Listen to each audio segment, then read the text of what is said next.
They on break and I'm on break. What's up, y'all? We back with the next episode.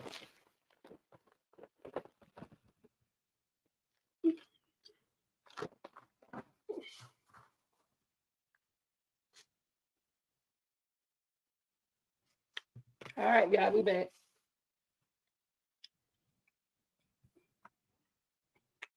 On the YNW Melly trial.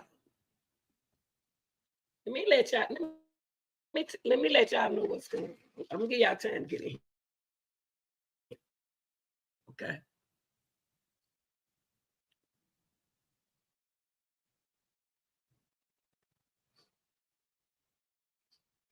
I'm gonna let y'all know what's going on. Okay.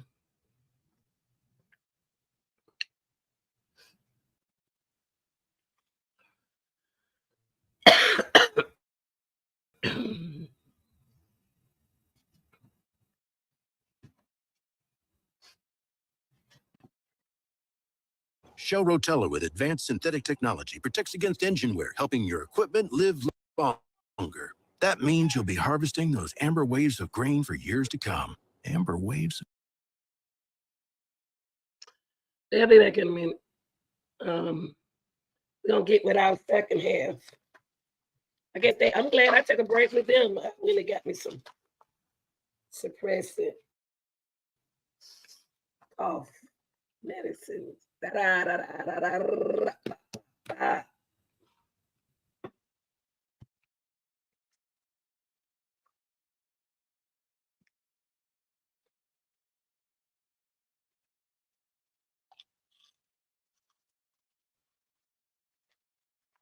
Well, real deal. What happened was, okay, there was a conversation with Morales and Michelle. Y'all remember Michelle? She was the pregnant prosecutor. Yeah, she the pregnant prosecutor. She overheard a conversation. See, everybody trying to see that. You know what? People need to come out of jail because people been doing some crooked stuff over the years.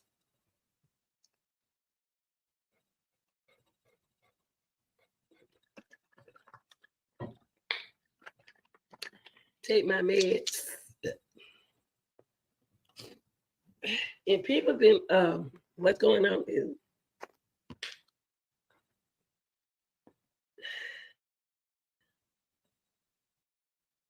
what's the name? Mama's phone was snatched out of her hand. Melly mama's phone.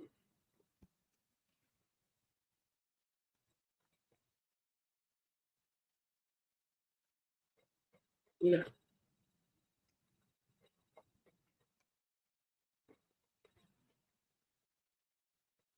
And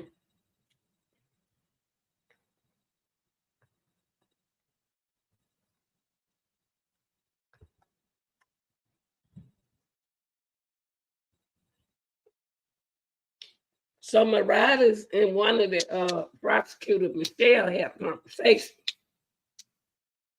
And she went to grab her phone.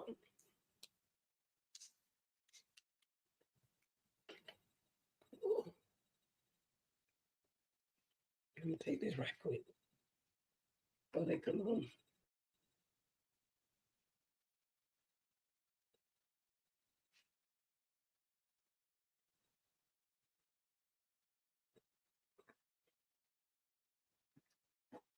Ooh, we take nasty mucinex.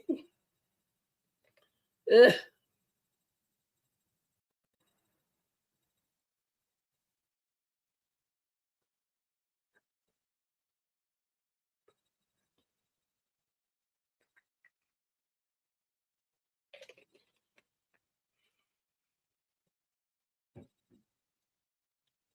So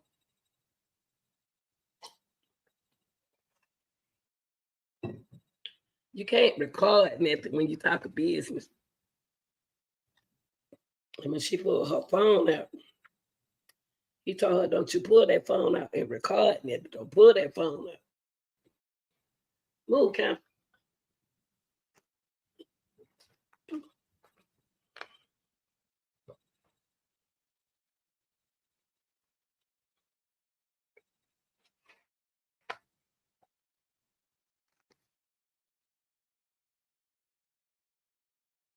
Yeah.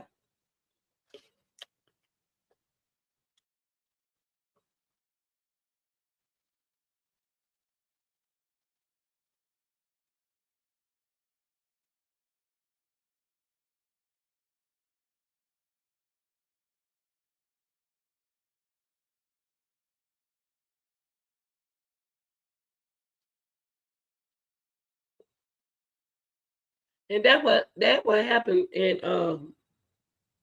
so they think they sharing secrets, but they really not. They were joking. But you got to be careful. Folks joke too much.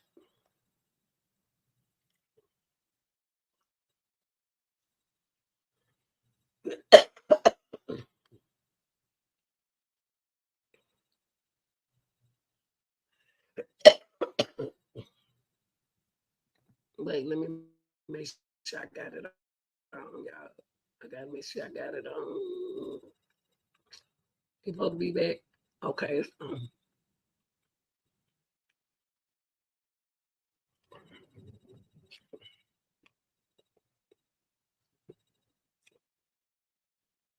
Red, yeah, how y'all doing out there? Y'all know I always got the record. How y'all doing?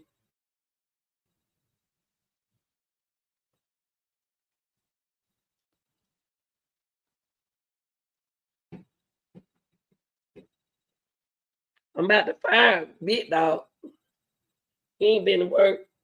Can't miss too many days off of work. I'm about to fire him.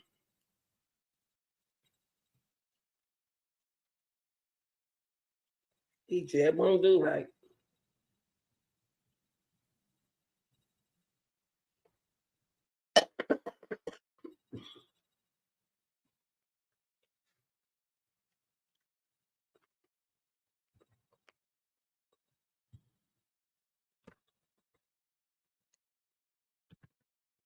So that's what they doing today. Melly don't really mess herself up.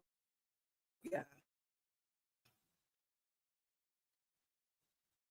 And it ain't my fault. He wasn't getting out no way.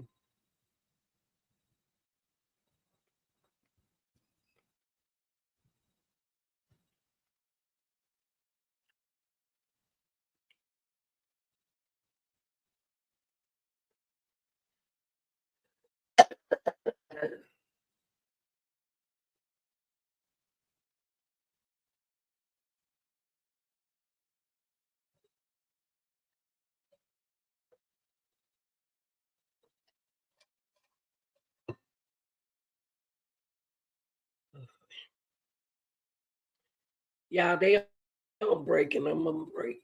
So they come back. They can ready to come back. Sure. Hey. They ought to be finished with this lady. To be honest with you.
Well, that orange juice good.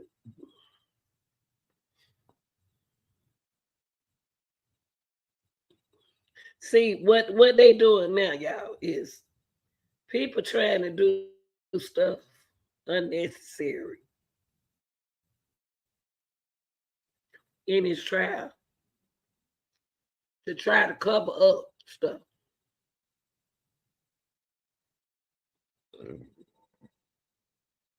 And they wasting time.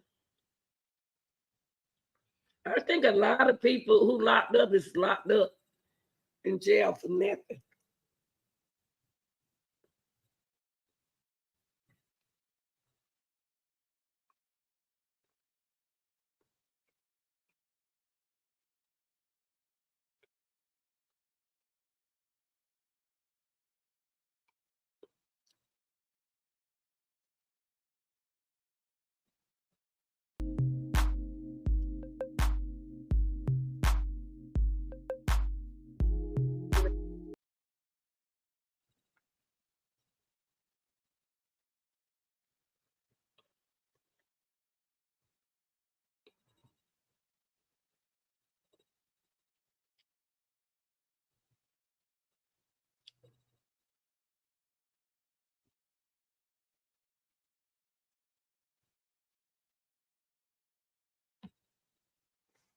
They should be coming back now.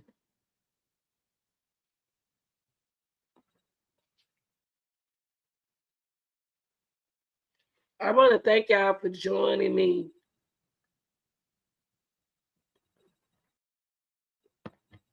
With these lives. I'm a very busy person, trying to do too much.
Or when your child say they're gonna pay a bill for you, you better get that bill.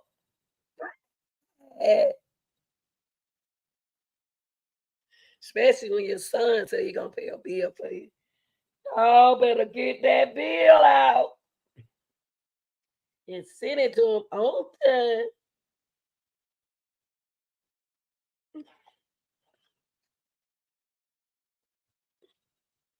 Yep.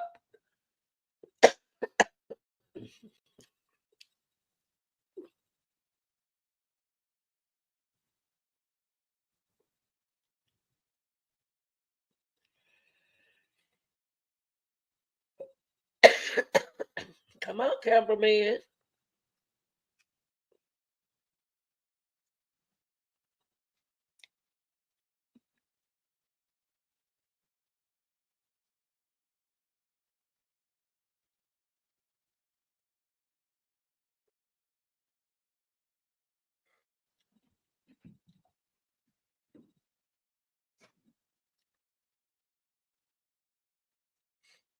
Let's see what my scanner.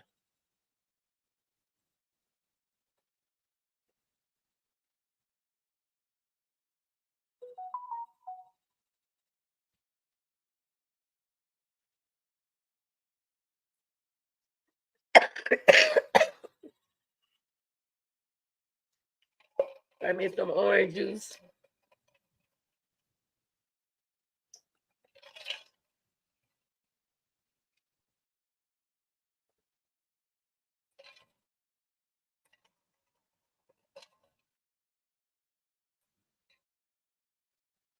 Oh boy,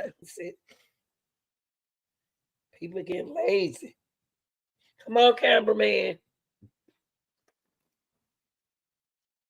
I've been to the store and everything.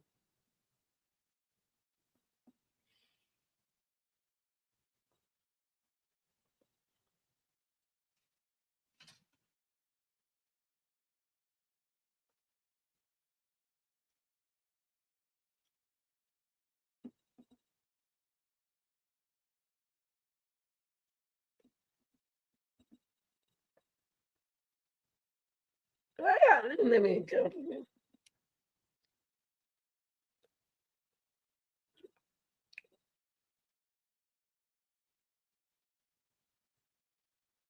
Come on, cameraman.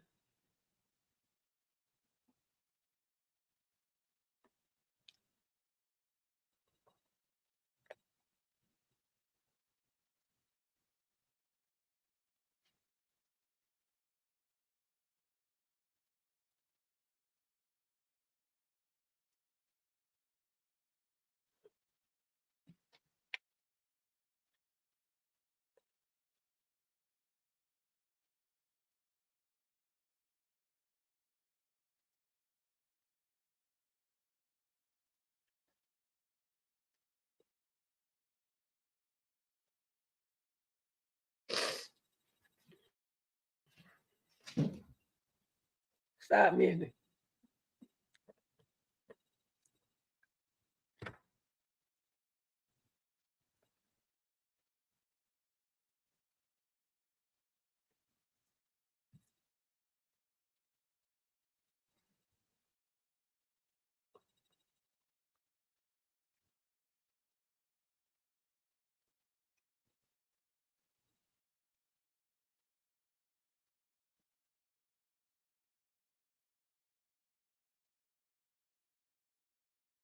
But real deal, anyway,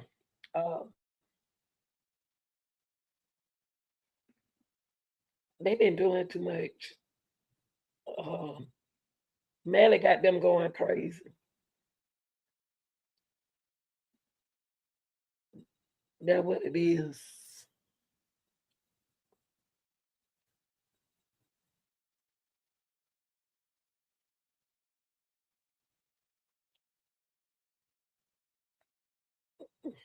See,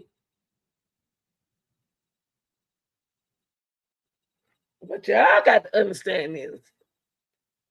Melly ain't going nowhere. This trial here, just to see if he's gonna get the death penalty.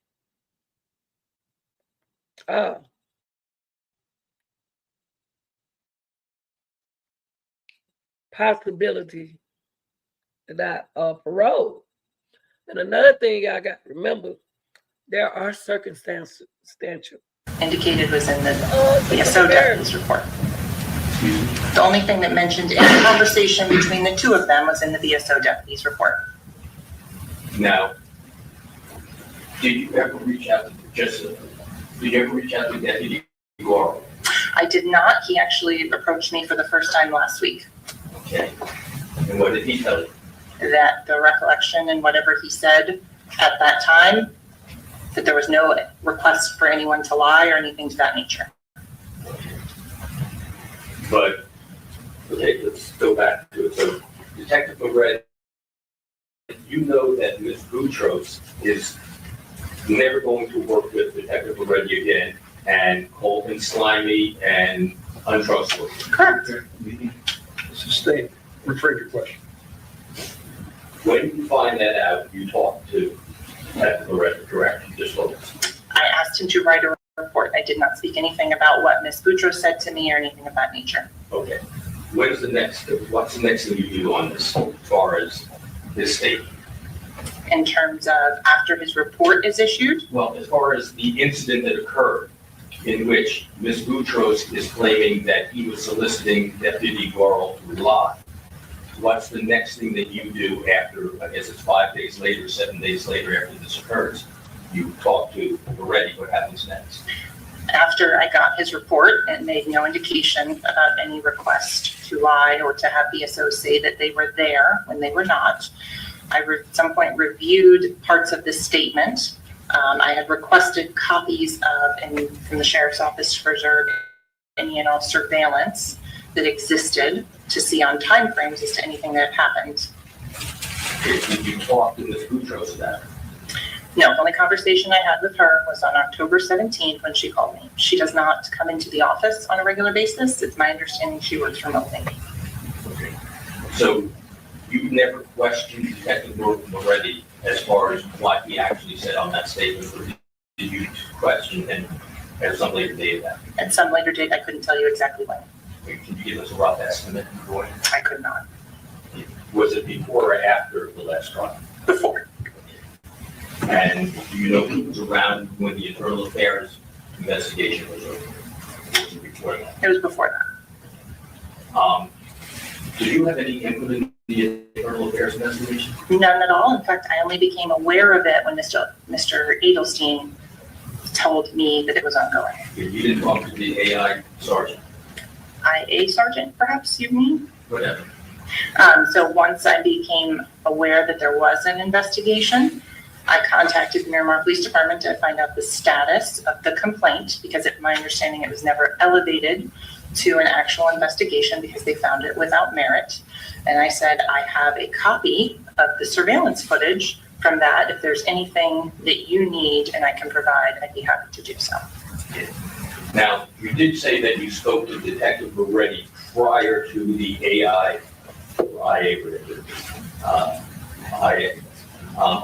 report being concluded. Yes, And you don't know exactly when, but you know it was before then. that is correct. Okay. And the subject of that conversation dealt with the allegations against him as far as trying to get Deputy Gore alive. Yes. Okay. Tell me about that conversation.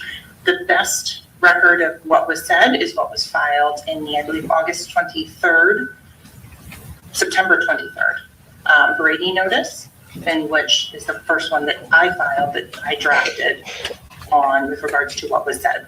Okay, so the IA investigation is done basically around July 20th of 2022.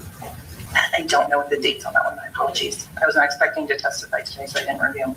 Is it a fair statement to say numerous months went by between the time you talked to Detective Moretti and you issued that Brady notice that you said on September 23rd? That is correct. Okay, do you know how many months? I do not. Did the trial go on in between those two times, meaning the first part? It did. Excuse me? It did. Okay, so you had talked to Moretti about the allegations of his trying to get a deputy to lie prior to the first trial, but you did not reveal that in any Brady notice, did you? So the discussions were that he denied that any such conversation took place, that no such event happened. Again, I'm paraphrasing on this one,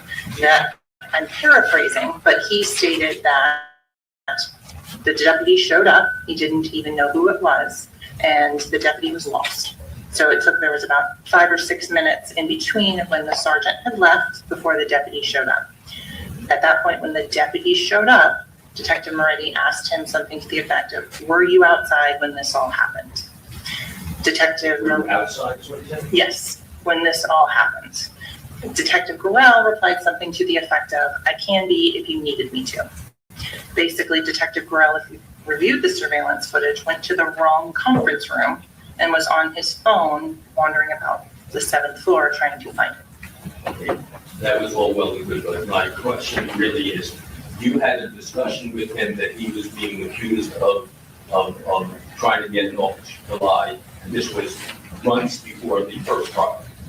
This was at some point, I would say, before April of 2023, yes. Okay, and then I said you did not turn that over to the defense, and you started going to what Moretti said.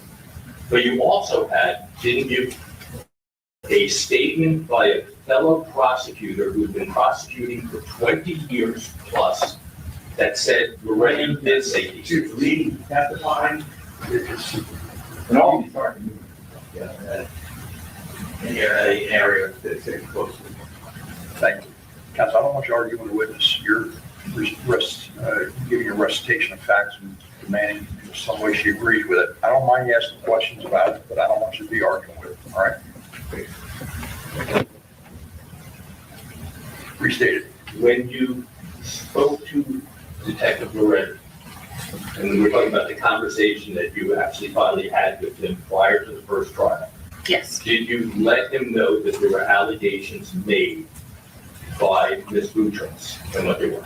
yes, because I asked him if there was any validity to it. I asked him if there was any validity, Okay, and that was his response. and his response was what you just had told us about. That is correct. Okay. Did you speak to Ms. Boutros about it? No, But based upon Detective Moretti's representation to you, you decided not to file Brady notice. Is that a fair statement? no, based on Detective Moretti's statement, Deputy Gorell's report that also denied any such thing has had. Their reports don't jive though. Doesn't Detective Moretti say it was a joke and Detective Gorell say it didn't occur? Deputy Gorell says he was told he was not needed in his report. Detective Moretti doesn't mention anything about BSO assisting. So you decided not to send out a Brady notice disregarding what a fellow prosecutor said that she heard and took the word of the deputies. Is that a fair statement? Objection, Your Honor. Now, this is going into the reasons why she's making decisions in her case. And that's clearly not allowed. Sustain. It is a fact, though, that you did have a fellow prosecutor who did say this did occur, correct? Yes, and said fellow prosecutor also did not request any police reports to be done or do any additional documentation if something had happened to immediately follow up on such event if it had occurred.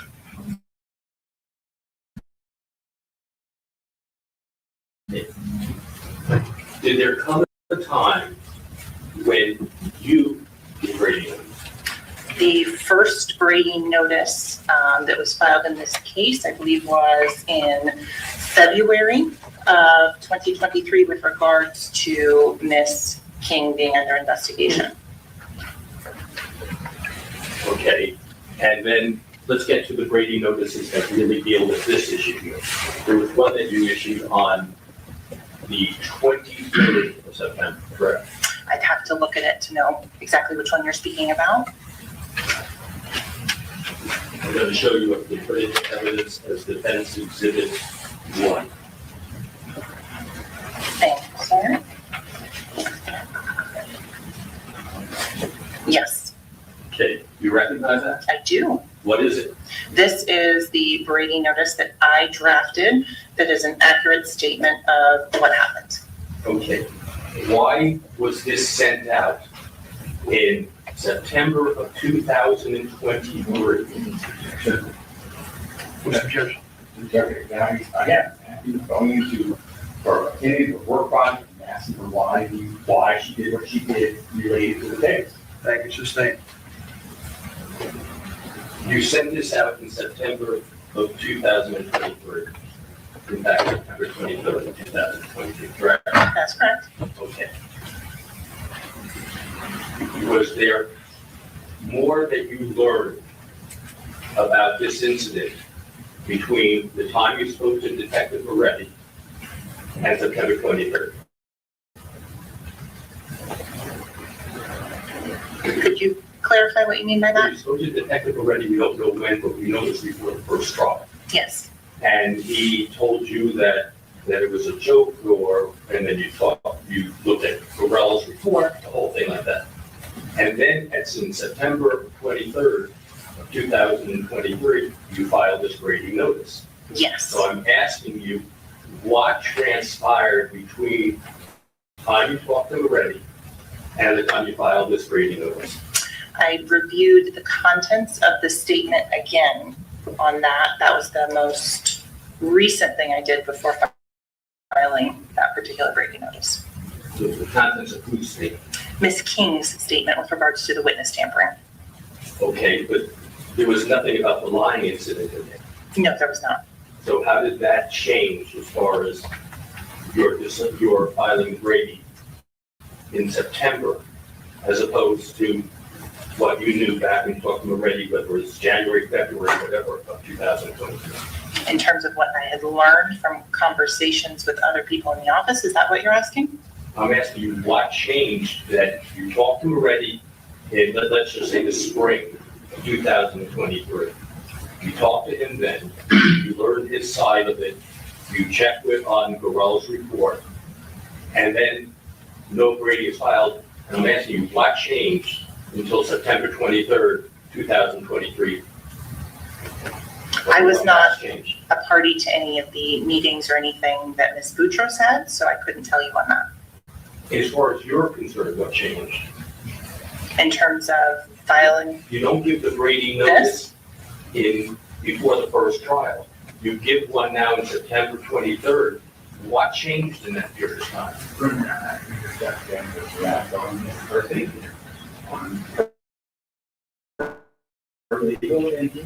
And you can answer that. Excuse me. Hey, go ahead. What changed? in terms of there was additional discussions and conversations among the attorneys in the office. Okay. And who were these conversations with? I'm going to object. It's going to put you in office after directing those prosecutions and keeping it after the case, a case or any case. That's all privileged or property. Thank you. Commissioner? Yes, Your Honor. First of all, the only question was who she met with or who she talked to. I didn't even ask the substance of the conversation. Secondly, if I was to ask that, the bottom line of it is, this is not work product that is not discoverable. This is work product that is discoverable. And if you like, I'll go into that argument. Go ahead.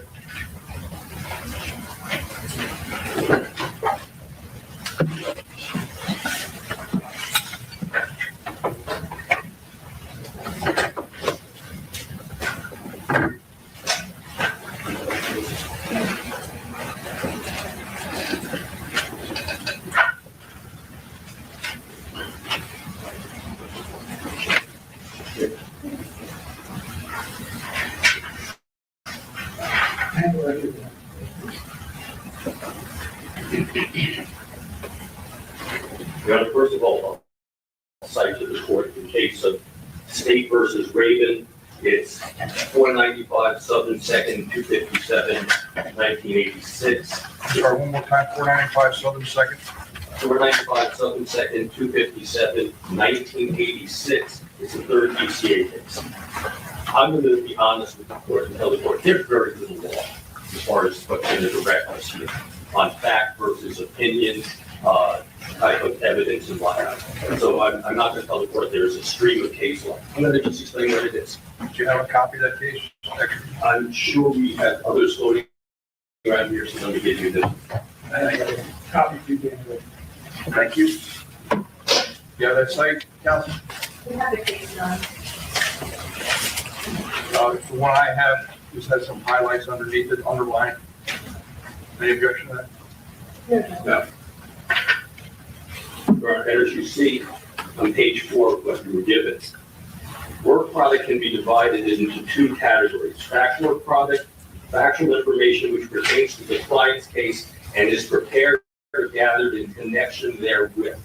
This is an investigation dealing with whether or not a witness lied and whether or not that witness is suitable to basically testify in court, and much to be done as far as grading. This was not done in preparation of their case.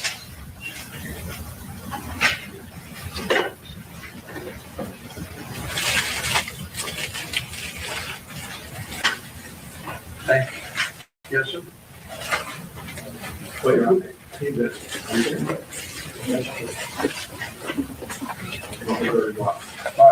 sorry, I thought Council was done. Fact work product is subject to, upon the showing of need and undue hardship, while opinion work product is protected from disclosure. Again, this is not opinion, we're not asking for it. That's State versus Loman, 721 Southern 2nd, 1249. Thank you. Yes, sir. And then lastly, Your Honor, it's going to be Kidder versus State, 117 Southern 3rd, 1166, 2013. That's a second DCA case. Fact work product traditionally protects that information which relates to the case and is gathered in anticipation of litigation. This evidence has nothing to do with the case in chief. This has to do with the credibility of a witness. They didn't prepare the credibility of a witness for their case in chief. This came upon their desk because the witness is a liar. Get them, Judge. Thank you. Yes, thank you. I disagree. I believe when the case counsel originally touched your arm, State versus Reagan, 495, 767 is exactly what they're trying to do and what they're trying to ask the witness. I believe they're quoting from or looking at number 5 on page number 4 of that opinion, where they're talking about being divided into two categories.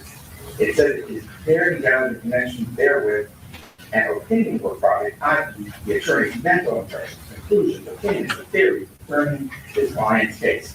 And that's exactly what he's going into with her mental conclusions for dealing with other attorneys and discussing the case, your opinions. That is exactly what you're saying she can't testify to. And also will tell the court inside the state attorney's motion to quash the opinion and/or for protective orders on page 4, number 7.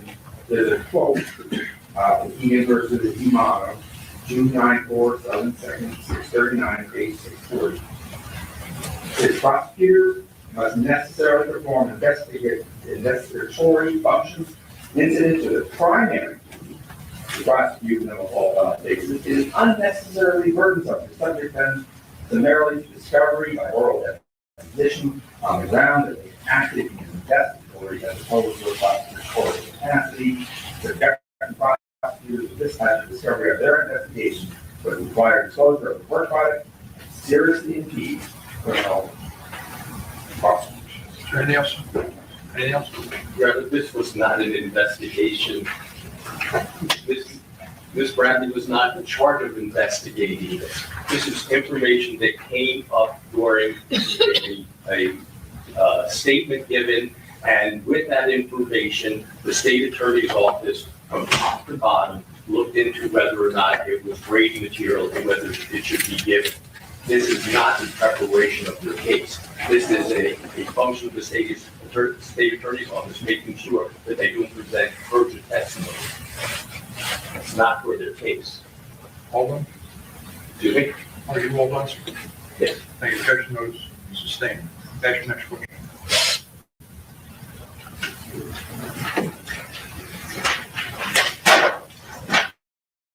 Ms. Bradley, how many meetings were you present at with administration meeting, either Ms. Falk or Mr. Pryor, where the subject of this Brady information came? I couldn't tell you. I was in trial continuously from about late August of 2023 with the Honorable Judge Fine until last week. I finished two murder trials in that time frame. Do you have any estimate of how many meetings you had with that? That I was present at? Yeah. I would say 2, perhaps 3. I couldn't tell you exactly. And without going into the resolutions of it or anything like that, the subject was, though, whether this should be given out as Brady. In terms, Sustained. Okay.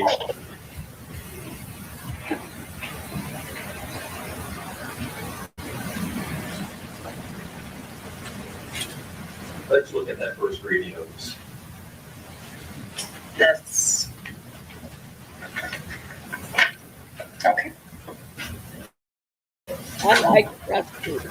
Are you sure that's the first one? I believe there was one that was There was filed one before prior. that, the first one dealing with, Yes.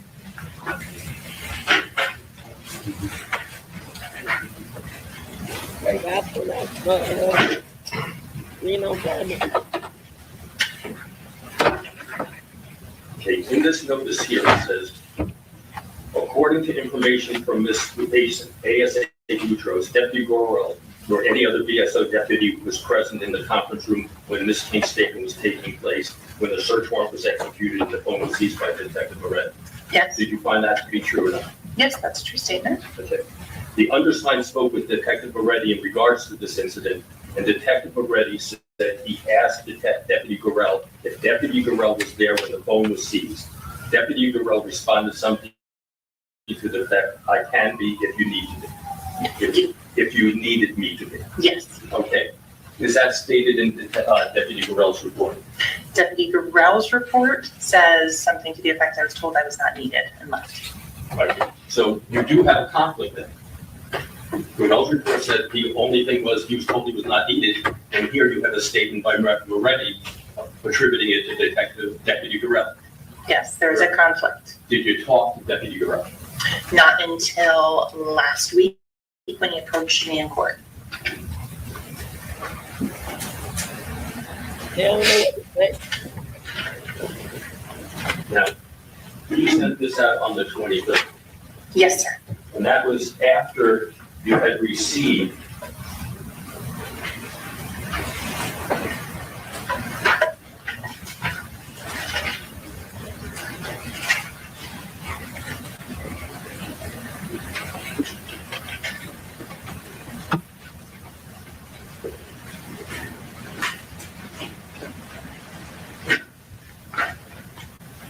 this letter from Mr. Adelstein.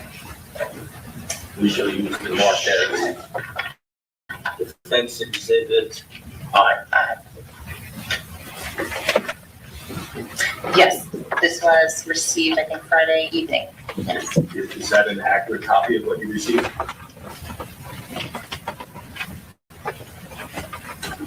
That is correct. That is an accurate email that I received.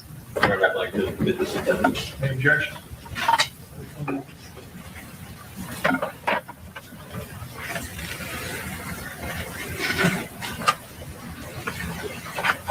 Any objection?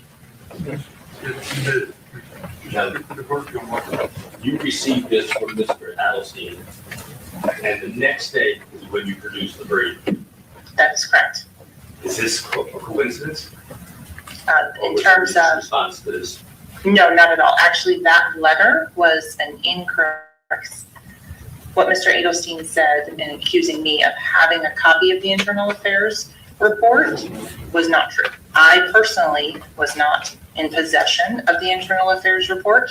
My understanding about a week or so later, maybe a little bit longer, was that Mr. Killeran had received the internal affairs report but failed to disclose it or let me know that it had been turned over to the state attorney's office. The only thing that I had at the time of the court date on the 22nd was the letter closing out the complaint as unfounded or unsubstantiated.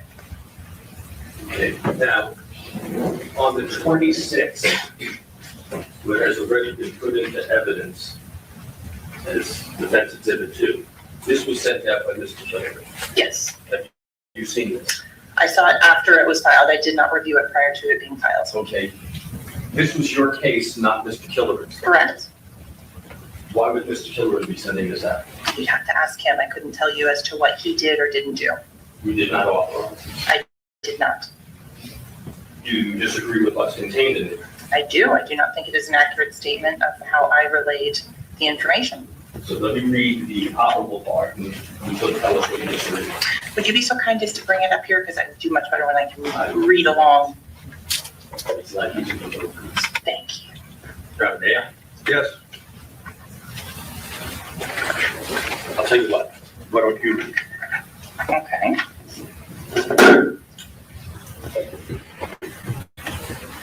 Read that line. Sure. As to the first paragraph, I was going to say, let's go down to where you start talking about this. correct. The first sentence indicates that the lead ASA assigned to this matter related to SAO administrators, that she spoke with Detective Moretti. Well, please. Sorry. I thought that. That she spoke with Detective Moretti in regards to this incident, and that Detective Moretti explained that his statement to Deputy Gorell was a joke. Okay.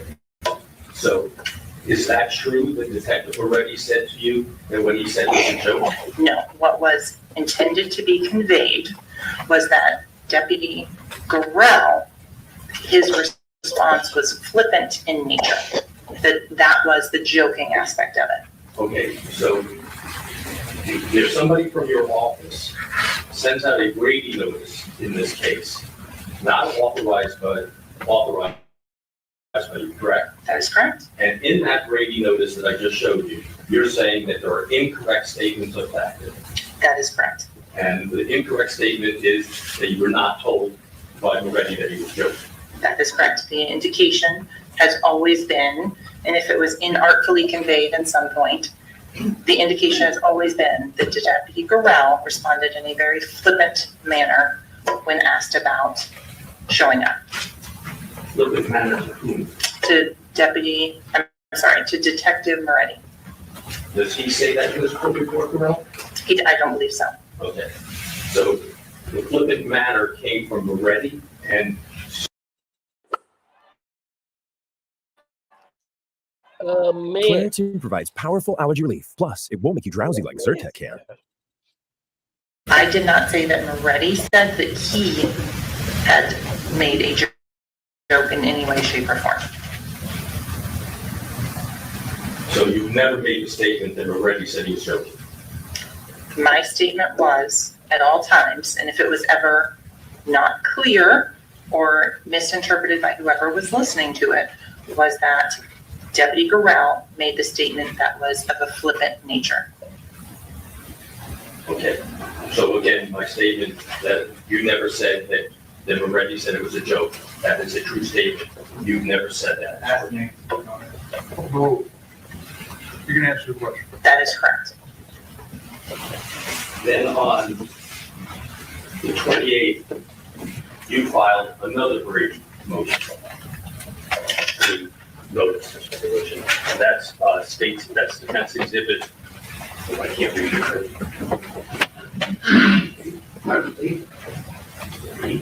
it. No, it's drug deputation. Let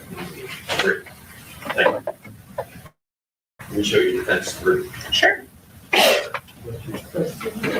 And why don't you read again that last operable paragraph? The undersigned inaccurate accurately relayed to SAO administrators that she spoke with Detective Moretti regarding this incident and that Detective Moretti explained that his statement to Deputy Gorell was a joke, when she intended to relay that which is contained in the Brady notice filed on September 23rd, 2023. Additionally, the undersigned relayed to a SAO administrator that the deputy was the one trying to be funny. How did you know the deputy was trying to be funny? That is the same statement that is contained in the one on the September 23rd notice. But I'm just asking you that statement that the deputy was trying to be funny. Whom did you get that information from? That is how Detective Moretti relayed the conversation to me. Okay. That it was a flippant, off-the-cuff remark that was not intended to be any sort of, and not taken as serious by Detective Moretti. Detective Moretti didn't use any sort of information or did not try and say that Deputy Gorell was present or assisted in the search warrant in any way, shape, or form. What exactly did Moretti say that Gorell said? Something to the effect of, I can be there if you needed me to. Was that a response to something Moretti said? My understanding is from Deputy Gorell said that Detective Moretti asked for his name and CCN and if he had been outside when all of this happened. And so also, if you will remember, Mr. Aronson, this time when all of this happened, it was brought to my attention initially when I was speaking to Detective Moretti that there was an allegation of a battery by Miss King.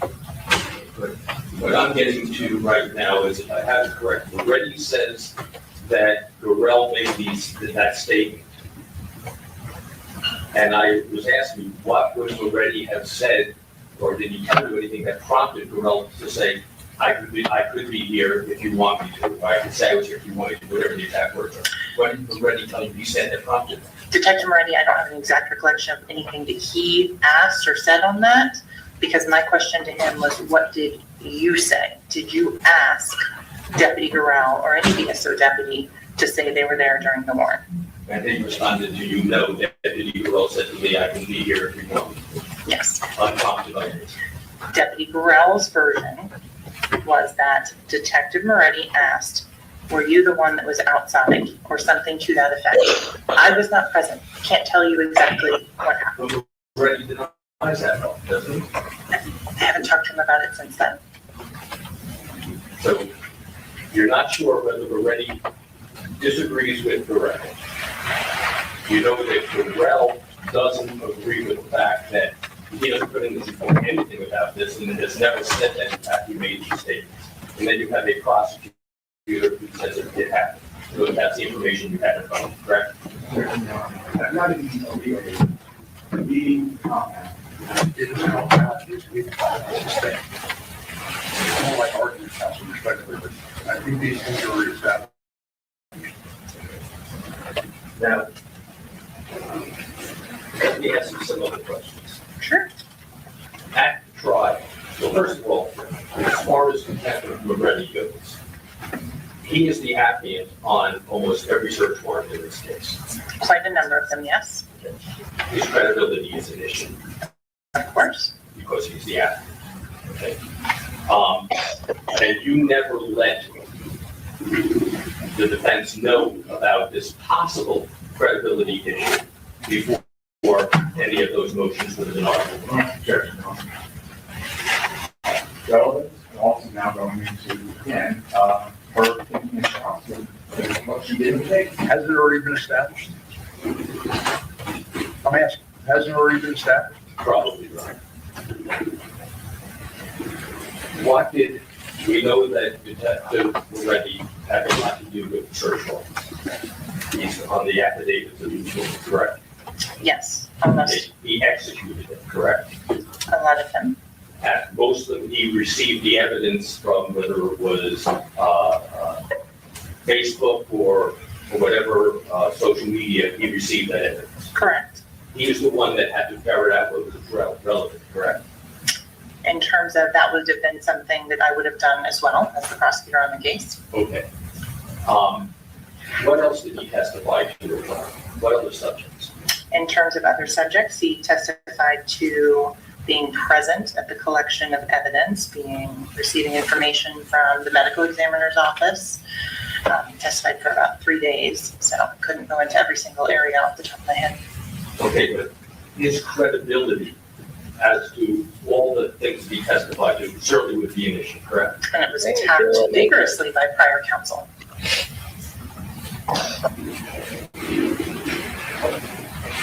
They can't get rid of her. There was a motion to suppress the Judge Siegel, correct? A couple of them, I believe, about 3. And there was no police report. I'm understanding correctly what I've been told. And that the only evidence in that motion to suppress was what Detective Moretti testified to. You'd have to be a little bit more clear as to which motion to suppress or which specific issue you're talking about. Fair enough. But did some situation like that occur where there was only his testimony, there was no other documents or anything? No, not to my recollection.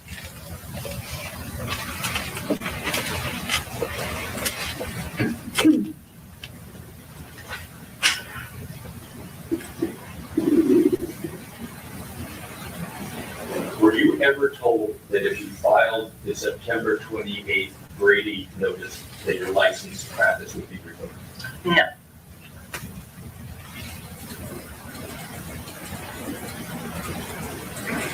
Were you ever instructed to file a Brady notice? Yes, Did you comply with it? I did. That is not why Mr. Killerin ended up sending out one that you did not comply? I don't know why Mr. Killerin sent out what he did. I couldn't tell you. He did not consult with me.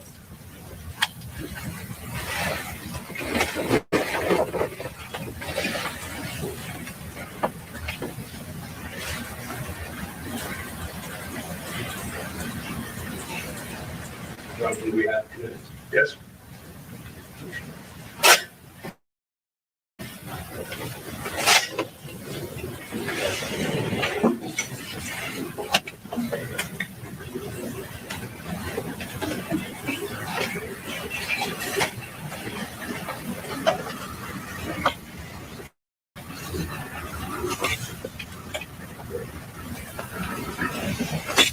They trying to get rid of her.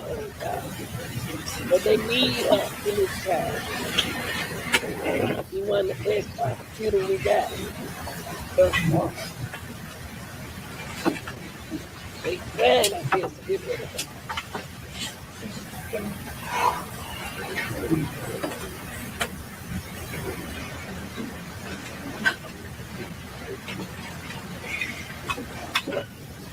Thank you, Your Honor. Not a problem, counsel. You ready to proceed? No. Sorry? I'm sorry, you need something? No, I thought you said that, I just didn't hear you. I thought you had asked me if I wanted to ask the question. Yeah. All right, well, counsel asked for a 2-minute break if we wanted to speak with his colleagues, and I gave him that, so if you're ready, you may continue. But we're all ready to proceed. Go ahead. Just a couple of questions. I think you answered it, but I don't think you did. You did meet with Mr. Pryor or Ms. Falk several times about the Brady issue. At least 2 that I And I recall. think you said 2 to 3. Yes. That's my recollection. And did you go over the specific notices? I'm not asking you whether they changed it or anything. Did you go over the notices? I'm just going to read that again. You're trying to put it that way. It's going into the inner workings of the office and what she did with her superiors and the decision making process. Thank you. Sustain. Was the subject of Brady notices? At times.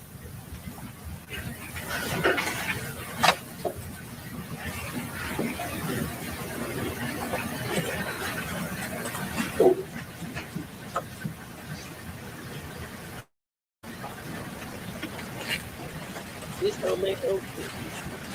Without going into what you already said, did you explain to Mr. Pryor, Ms. Falk, and Mr. Killerin what was said by Detective Moretti?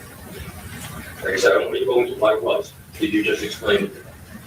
Just as I stated on the September 23rd Brady list, that was how it was explained. Thank you.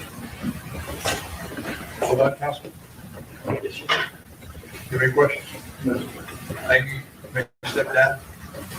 I'm quite next with you. You did good, girl. So, Bradley.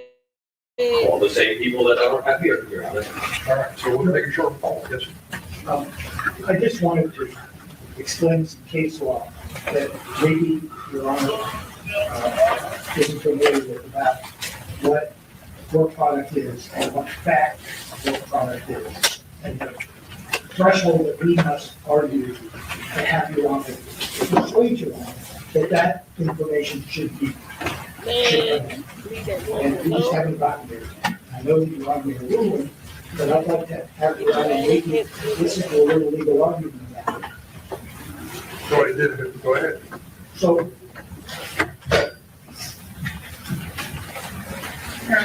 Or am I supposed to be here or am I? You're not called anymore. You're the lead counsel in the case. I'd rather have you here. so both sides talked about the San Bernardino case from the 3rd District Court of Appeals and the side on it, the 95 Southern 2nd, 257. This case differentiates between two types of work product: fact work product and opinion work product. The questions that we're asking and this information we're seeking isn't about other people's opinions about what maybe the law is. What we're seeking is, and why we've alleged what we have alleged against the elected state attorney and the others listed, is that they had knowledge about what had occurred in October of 22, where the allegation and the sworn testimony against Melly trying to solicit perjury happened. And what they did between that date, October of 22, and where we sit today, where these flurry of Brady notices occurred that are in conflict. So those are the differences of fact about what they did. Was there an investigation? Did they consult anybody? Did they tell Ms. Bradley to file something that she refused to file? Did they realize that a first-degree murder case occurred in its entirety before the information about the lead detective trying to suborn perjury was known to the defense before that entire trial happened? And we've asked to recuse the whole office because we wanted to show that all had occurred, that nothing was investigated, that they sat on it for that whole time, and the knowledge of it and what, if anything, wasn't done went all the way up to Mr. Frost. So they moved to quash it based upon the 5 days, which in this statute itself says that time limit can be altered for good cause. And the case law is clear that the subject matter of it, it's only protected under work product, under the statute they cited, if it's opinion work product, not fact. The facts we want to allege is who knew what when, whether anything was done about it, not the reasons why, not the opinions of law, but the facts of who knew what when, and what happened that we're sitting here a couple days before trial without the benefit of knowing all that, and whose fault it was that we're sitting here 2 days before trial, years after this happened, without knowing it. So the case law says that fact work product is admissible and subject to discovery upon the showing of need. And whereas opinion testimony is absolutely or nearly impossible to be and is privileged. So this is a black letter law from the 3rd DCA under the Reagan case. This is fact evidence that we're asking for. When the state jumps up and says it's opinion, that's not what we're asking for. We're asking for who knew what, when, and how, why an investigation was never done of Moretti. If a seasoned prosecutor with 20 years experience testifies that she heard this man say it, and then the case is just given back to the particular prosecutor on this first-degree murder case seeking death penalty against Mr. Devins, and then she says, well, I looked at the statement and I didn't know about this and I didn't do anything about it. We want to show that nobody did anything about it, and that if she compartmentalizes it into saying, oh, I only knew this little bit, so it wasn't my responsibility, and ASA Lucho said on the very day or 2 days later, we had meetings about this with Mr. Pryor, with Ms. Fall, with Mr. Keller, who was notified the same day. Why wasn't there any investigation? And I submit to you the reason is because they didn't want to upset a first-degree murder case that went on in its entirety without this ever coming up. Without, they just did an emergency investigation on allegations of Mr. Devins and him doing something improper with witness tampering. Well, they sat for a year and never even bothered to see whether or not one of their own prosecutors' sworn testimony that the lead detective tried to suborn perjury was thrown under the rug and never investigated. So we want to know that. And the way the state is trying to argue why we shouldn't have that is technical procedural stuff under the rule, which is, oh, you need 5 days. Oh, this is work product. It's not work product. And the 5 days can be waived. And we're 3 days before a jury trial where Mr. Devins has a right to the speedy trial after the mistrial. He never demanded speedy trial. It's a law. There has to be a speedy trial after a mistrial. And all this stuff was brought to our attention less than 10 days ago and up to today. And we're just learning, and you're hearing testimony on the right now, the EVA trial as to some of this, and we're getting blocked from the rest of it. And I would ask Your Honor to look at the rules and show that justice requires, and there is good cause to have, Mr. Pryor and Mr. Keller and Ms. Fall come in here and say, what did she say to them? Did she say that Moretti said this all, but it was a joke, which is what Ms. Lucho said she said to others, that the others are the ones that are witnesses to get that evidence, they got that evidence, and we're completely forgetting it because of procedural time restraints on subpoenas when we don't have the time, and we learned of this in an emergency nature without the ability to subpoena these witnesses within the 5 days. So that's where we are right now. Your Honor, in order to be able to make a determination of whether both Ms. Bradley and the rest of the state attorney should be disqualified or recused is partly based on what Mr. Pryor, Mr. Keller, and Ms. Falk has to say, so we know whether or not they didn't do anything about this, how that could occur for 11 months in a first-degree murder case where there's such an allegation against the lead detective, when they're standing behind mere days of procedure and the wrong interpretation of work product.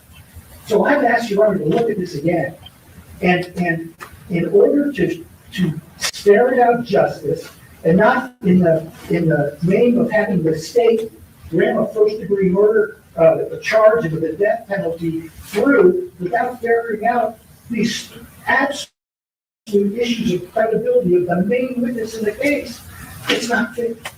And so I'm asking you to relook at this. Statement be heard. Yes, sir. Going back briefly to them, discuss consulting and applying. That is a part of opinion work product. And it's very difficult to separate out. You might say, well, the fact is what she tells us. They're in there, they're talking, and they're looking over the entire thing, going over their mental impressions of what happened, trying to make decisions. All of this then filters back to Brady, and whether or not it is reasonable. So we're not there yet. I just believe it's not about today. The problem is, and I know I sound repetitious, but when this court looks at the motion that they have made to keep my office, as it stands right now, this court will have no choice but to deny it. They need to amend their motion. And we're sitting here today arguing all of this on a motion that is completely and utterly legally insufficient. So I don't see any benefit in going further into the office's, into what inner workings of the office and opinion and what work product, what any of the privileges. When they don't even stand on a proper motion. They're standing, then they come to prejudice statement, so must, so.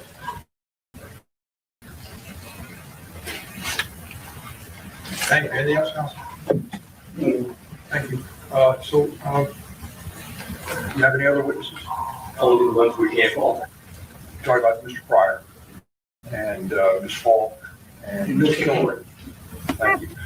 Council, so you know, nobody asked me to set this case down for hearing today. I know the trial's coming up. We're supposed to go on Monday. I set it down for hearing because I was concerned about it because I thought this was something that was very important, needed to get resolved. So I set it down for hearing. Nobody said, you know, time isn't good, i.e. we need more time to do X, Y, or Z, or get subpoenas out, anything like that. I specifically asked Bradley to be here because she's the lead attorney. I looked to her as to the grading notices because it's her obligation to disclose these things. I specifically wanted to hear from her. She's the lead attorney, so I had her here. But in any event, regarding the state's objection to the things with regarding Mr. Pryor, that objection sustained, and to Mr. Killoran and to Ms. Falk. So I don't know where we're at now. There's no other witnesses for the purpose of this hearing. If you want to, I understand your argument. If you have something you want to argue in addition to what you've mentioned and indicated before about disqualifying Ms. Bradley and or the Office of the State Attorney, I'd like to hear it. So if there's anything else you want to say or share with me about the motion, I'd like to hear it. Well, first of all, Your Honor,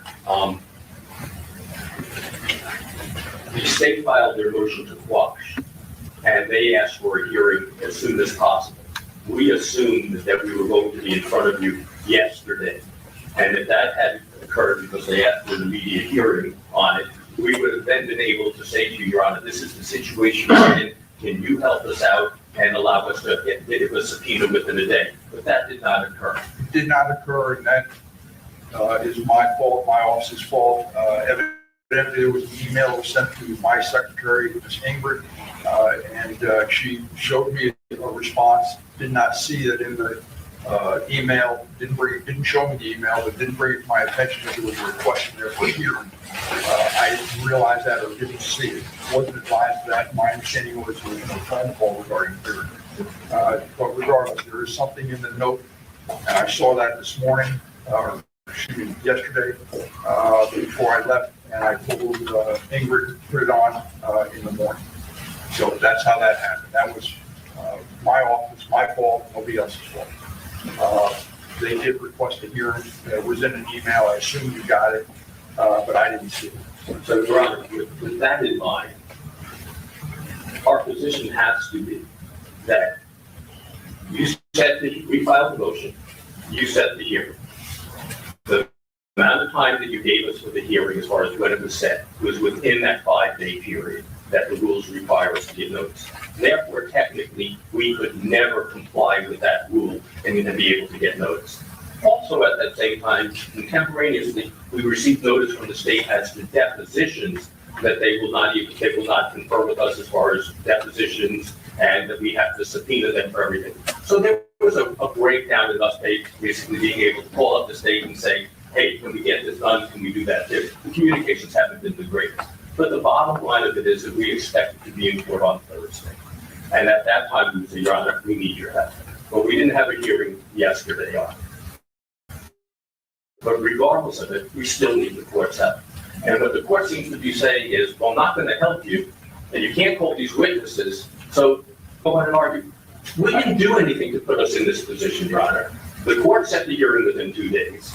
The rules say that we have to subpoena, give 5 days notice. The state wouldn't take our subpoenas because of that. We come to court, and the people we want to have testify are in this building, and the court is not exercising its power, which the court does have it, because they are the state, and the state is a party to this. So you have the power to have them come down here, anybody in the state attorney's office. You won't exercise that, and then you're telling me to argue right now. This violates due process, Your Honor. I mean, what due process have we been given? No access to the witnesses, can't subpoena them, no time to get access to the witnesses, a 2-day notice. We've done everything that we could. You said we had a motion cutoff date that got extended to tomorrow. We filed everything we could as quickly as possible to give the court as much notice of everything. But for us not to be able to have these witnesses to show the institutional breakdown because of this Brady violation, this prejudices us, because the state attorney's office, and there's a case here, is Cuerto, and I'll get the site in a second for you. In that case, they go into the fact that a prosecutor had been disciplined by the state for other actions, but they kept him on, and then in this case, they go through a laundry list of all the things that he did wrong in the case, and they hold it to the state attorney's office, and they say that under these facts of the case, the state attorney's office itself could have been the one that could have been recused for it, because it was institutional. Well, we only can get to institutional if we can talk to the institutionalist, and that's Ms. Pryor, that's Mr. Pryor, that's Ms. Faulk, and Mr. Tillery. And you can only make your decision after you hear them. And we need your help, because if not, our due process rights are being violated, that we can't call the witnesses. Our Sixth Amendment rights are being of confrontation. Our rights are being violated right now unless we get help from this court. Because we didn't set the times, we didn't set the parameters, we're just here doing what the court asks. Anything else? No. Thank you. Anything else from the defense or state? Again, yeah, the state has worked in order to watch and do exercising our right to do that. I mean, there's those witnesses with a privacy. And it still stands, the same reason this morning stands that. Counsel continues, again, I know that's not the corporate record, he's talking about the institutional problems, he's citing case law, none of that is in his motion. The four, he's gone way outside the four corners of his motion, and that results in prejudice. You don't have to draw by him, and I have, again, he hasn't set forth any reason, he hasn't shown, I'm sorry, he had conflict, and he says that from the state, not the defendant, they didn't show the defendant had actual prejudice in order to draw. So I just asked the court to kind of read over my response to the law this morning, and at this point, I don't think there's any legal sufficiency in the motion that they're standing on at the moment. Let me ask you this, the assistant state attorney, Ms. Bradley, the defense calls her as a witness during trial to rebut or to challenge the credibility of Detective Moretti's test his credibility based upon this alleged allegation that happened in front of Ms. Boutros. They call Ms. Boutros, and they weren't called Ms. Bradley. Talk about corruption, bias, motivation to testify, things of that nature. Why wouldn't that be allowed? Why wouldn't they be able to cross-examine or put Mr. Moretti's, Detective Moretti's credibility in question by something that happened previously? I.e. on this November or October 2022 meeting, the allegation where it said that by Ms. Boutros that the witness basically was telling him, "I'll do it if you need to. I'll be there if you need me there," or something to that effect. Whatever the language is, goes directly to his credibility. Whether it's true or not, I don't know. But why couldn't they bring that up to attack his credibility? At that point, first of all, as I told the court earlier, when, if the job doesn't pay, all the state is not objecting. Any of that, we agree with it. Are you able to try the case if she is a witness in the case? Well, if you have this testimony is out there, right, and then you call the detective stand, you obviously can cross it or try, it's all theoretical. It is theoretical, but that's what I'm concerned with is what happens if you have a situation where Detective Moretti's credibility is attacked by this incident that Ms. Boutros testified about today, and she is called as a witness. My understanding from, you may not have seen it, and I thought we talked about it this morning, but my understanding is, and one of the things that concerned me was defense counsel put down Ms. Bradley as a defense witness for this issue. So if that's the case, and they intend her to call, and there's issues about it because you have two different Brady notices that Ms. Bradley signed, all right, that there's some inherent conflict in that. Why would they be able to discuss that in front of the jury with Detective Moretti? And if that's the case, and they're telling you that they're going to call her as a witness to do exactly that, why should she be on the case? And at this point, well, you're going to know you have no testimony from the detective. I agree with that. I totally agree with that. I don't know what the detective's going to say.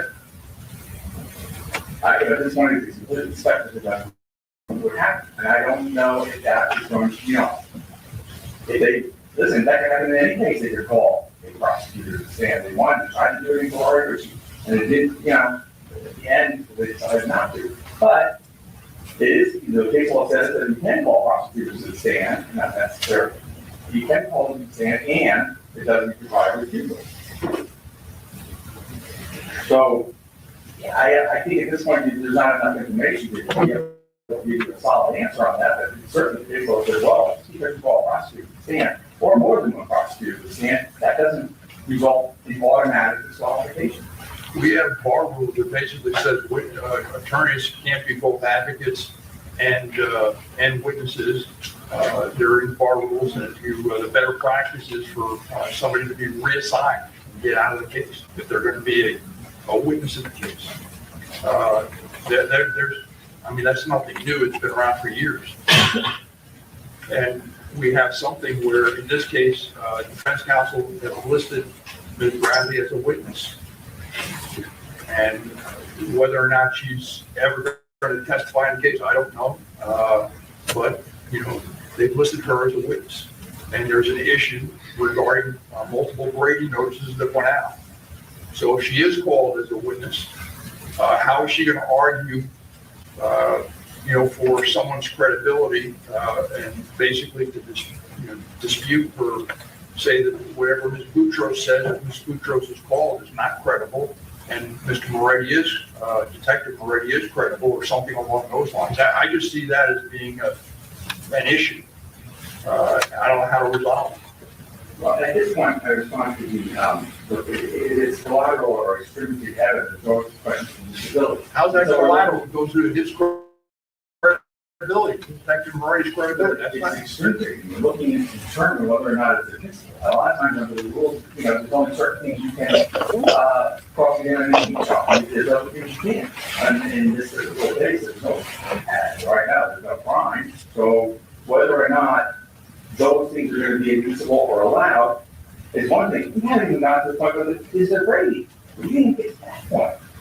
And add to that, again, okay, I understand, I get it. I get the court. What do you mean we didn't get to Brady yet? Pardon? What do you mean we didn't get to Brady yet? There's no determination by the court as to whether or not that one statement, which remains the same in all three of the last three that are filed, three notices, is what Detective Moretti allegedly said to the deputy. It's the same. Every single one is the first. No one, I don't believe you put the first one into evidence as before. That was back in August 30th. Then there was three after. And it's the same thing. That's the Brady. And is it material? Does it meet all the three problems of Brady? That has to be decided, because if it's Brady, one has to make a decision what it's going to do, or they have been going to determine. If it's not Brady, The problem, then, that's why all of this is a problem, because if it's not Brady, that's for the state to decide, right? The state always, people don't like it, that's what the Supreme Court has said, the state is not Brady. And if it turns out at the end it's not Brady, then the state would have no obligation, at least under the rules according to Brady, to have to turn it over. So, that's why today, I just felt we were going sort of in reverse. The cart was in front of the horse. We were sort of going toward the Brady issue. And instead of looking at their third motion to disqualify, which again, as is can't stand. Anything else? Anything else from Just briefly, the case law seems to be very clear that the state attorney's office can continue a prosecution if one of their state attorneys is a witness. But I found no case law that says that a state attorney can be a witness in a trial in which that state attorney is trying the case. I don't believe it exists, have not been able to find it. So therefore, we start off with the rule of whether the state can still prosecute, and the answer is yes, unless we get to this level of what I've been talking about institutional, I don't want to use the word corruption, it's not institutional prejudice. And I think we can establish that if we have these other witnesses. But as to Ms. Bradley, which is what you've been dealing with, yeah, there's a good chance she's going to be called as a witness because I don't know what Moretti is going to exactly say about these things. I don't know whether it's going to contradict what Ms. Boudreaux said, and Ms. Bradley certainly could be there to either bolster what Ms. Boudreaux says, contradict what Ms. Moretti said, because she has had personal conversations with Moretti, and that may become evidence at trial. There's a good chance she gets home. Anything else? No. Thank you. So, Council, I'm going to defer and take it under advisement, motion under advisement. I understand that you want me to reopen it regarding other witnesses. I understand that. You're not having asked for a continuance. You want to go ahead with your trial. We're going to do that, but we have several motions that are pending. You be prepared to go forward on the motions. State should be prepared to go forward on the motions, and we'll see where it goes. Well, I'll let you know sometime today. All right? The reason I'm asking around is I understand why you're reading. You need to know. I need to know this. But I need to think. No, I understand, but I need to get notices out to them because they're not going to accept anything that's not within 5 days. So I got. Aren't all the, whoever you need for the motion to suppress, aren't they all under state subpoena? Would they be available? Well, those are the motions to suppress. They may be. We're not talking about those other motions. Yeah. What other motions you have? We have the motion on to dismiss for prosecutorial misconduct. I don't have them all in front of me. We have several motions in limine, and then we have the motions to suppress evidence. Understood. I have a list of them. So, you talk it over with the council, you tell me which ones that, if there's some agreement as to what you want to have first, who the witnesses are that you need, their availability. And what my understanding is, because the case is set for trial, I would have thought most of the witnesses are available. I could be wrong on that, but that's what I was. Well, they're being available and being made available to us for two different things. And there are no subpoenas out from the state for next week. This is pre-qualifying for the verification that any witnesses should be available. I need an opportunity to be able to get whatever witnesses are needed for these various motions. I think we're at 24, and I think now 27 that have been filed by defense. The state has a couple of other motions that I'm trying to get filed. However, I was called to court and unable to do so, that also need to be heard. So there's definitely some time that we need to do on that. We have until October, my timeframe, 21st, to begin jury selection and to start that process. My suggestion would be that we set aside time for motions to begin next week and try and get those handled, because it's inappropriate to try and pick a jury when we don't know what the issues or what the evidence of the case would be. That's what I thought a week, 10 days ago, but you all told me that we wanted to start with the jury, pick a jury, and go on Friday. That's what I was told. That's what defense said. The state suggested that we should do the motions first on that. All right, regardless, you talk it over, and, see what you can resolve and which ones you want to have first. I'm gathering that you want to have the motion to dismiss her first. All right, any objection to that? Because I believe we have a date for the motion to discuss it, would see the other motion. Excuse me, I'm asking you to state if you have any objection to that. No, the motion to dismiss currently set for October 20th, Your Honor. That's not good enough. Yeah, you have plenty of time to discuss it. We need to move it up. This needs to get expedited. Can we take a 2-minute recess? Sure, we'll be in recess for 10 minutes. Thank you. Mr. Devins, can you go downstairs? Do the rest of the work? Thank you. One recess.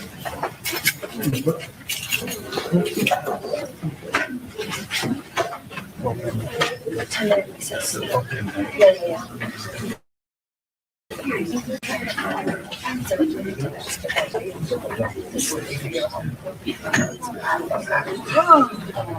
So I think I'm going to recess yesterday to let them know some questions. But they said 10 minutes.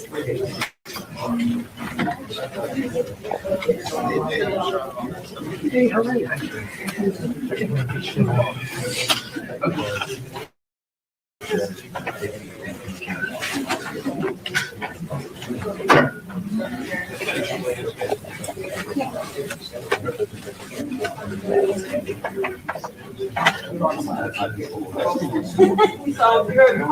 Yeah.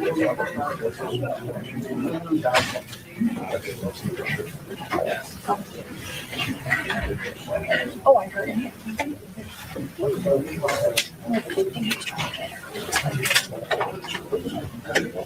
What happened that suddenly you decided to do it in September? Step in it.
Okay, yeah, we can stop it right there. We've hit I almost guess every that type does of it, event Mike. you can have with our Keep Stack program. Us Finish it out. I don't know. It don't look like they done that good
Thank you.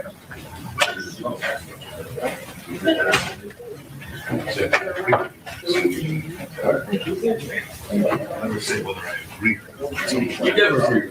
Ever. Except now, or maybe later. I don't know. What's the difference? Yeah, I know. I gotta do this. Okay. It's all over the place. I need a little bit more white for you. They've known each other for 4 years now. Just need to It's mine. She's mine. Never paid attention to it at all.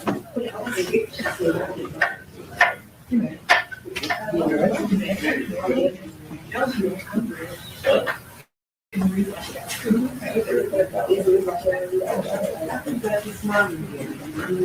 don't know. I was talking to the judge said she's fine. I can't give her back.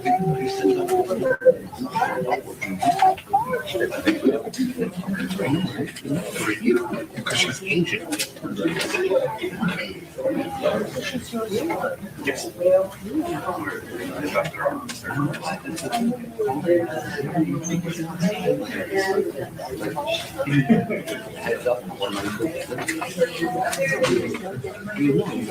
Yeah, today he's not here. We're gonna be back. I don't know if I'm not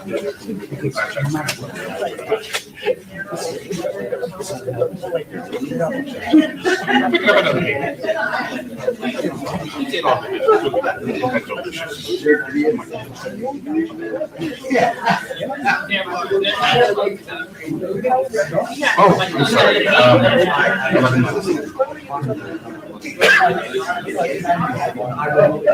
Nowhere near her mother.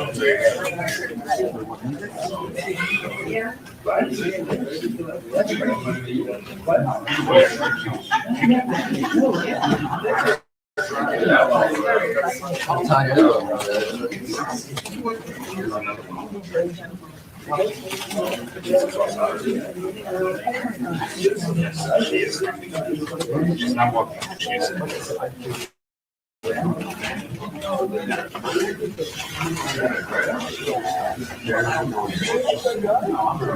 no. It's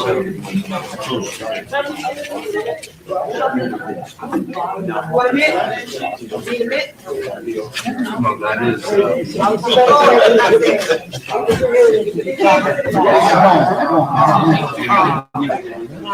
Can you imagine?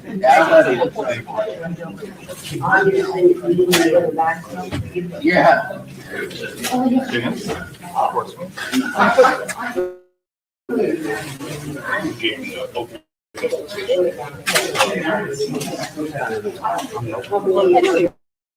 I thought I knew it was just me.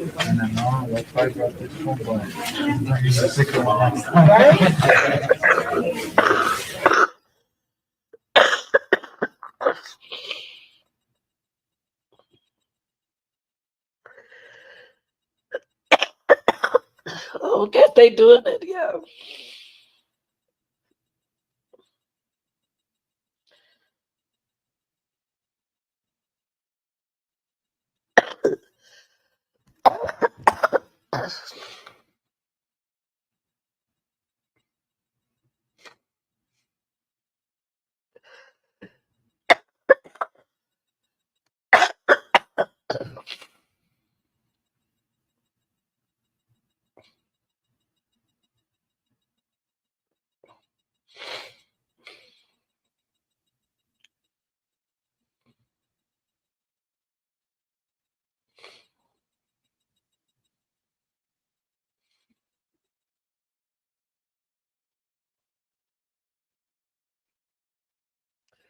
I don't know what just happened.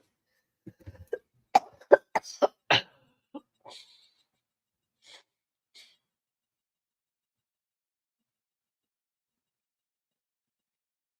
don't know how I got right now.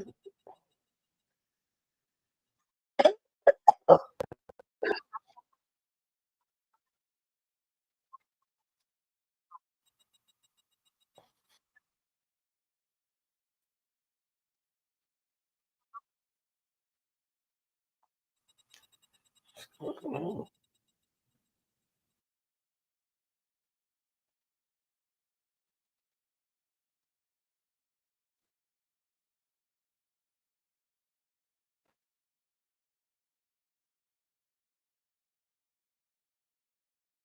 They went back to the next two went to their draft. I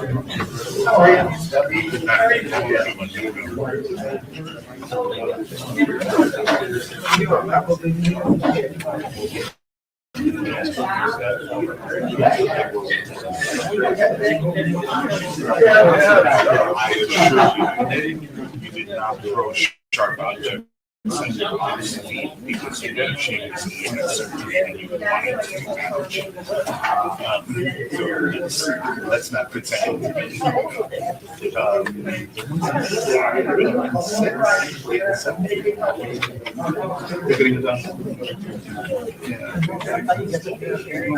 it's that. The important thing was that the dad, the important thing was that the dad was right. Because he was just. I guess they tried. Anyway, they went to grandma. No one was there. But the first little bit, We are very attentive, very attentive. Me too. Well, it's almost Melly time. Maybe it's So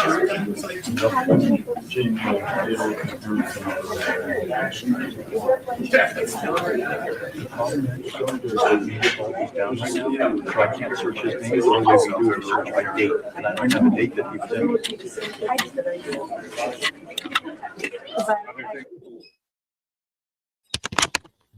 Well, like everybody happy. I don't know where it's coming from.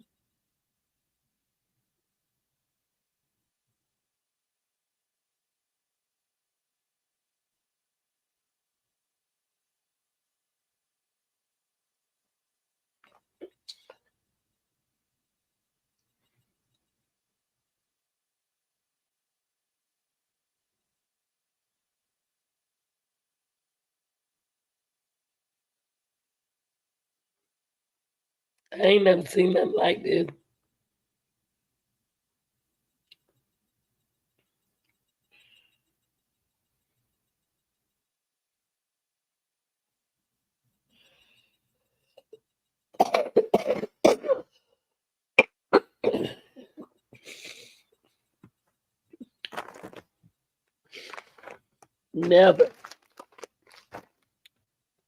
Never seen a trial like this.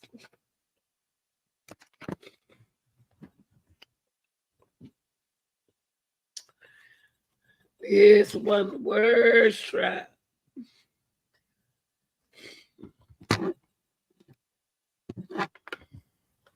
And they trying to move, what it is. Yeah, they trying to move. Anyway, my phone. Meaning you need to move. You really need to move. You in the way. I don't even know where my cell phone is.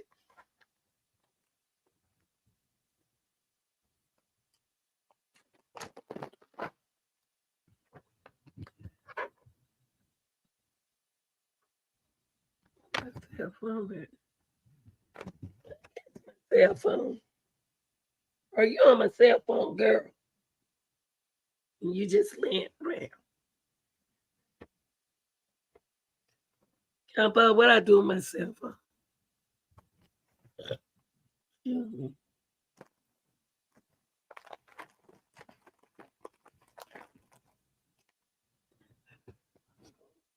Oh, yeah. Laying on.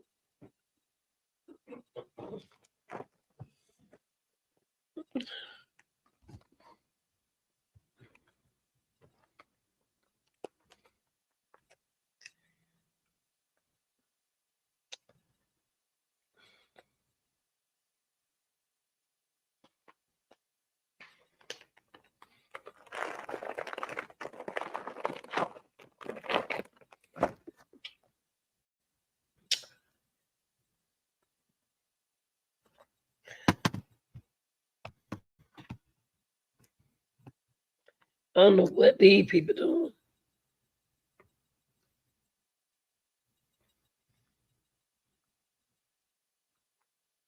They ain't got nobody, they ain't got no more witness.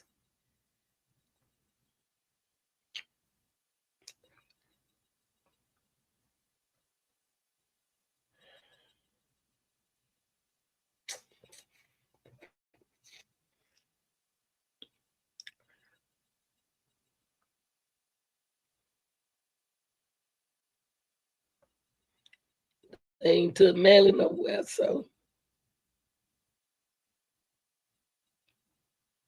Happy Friday, real deal.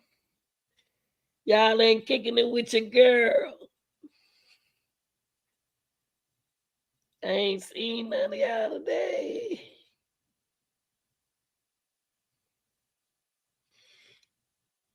Live.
Wonder what they doing.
What they doing?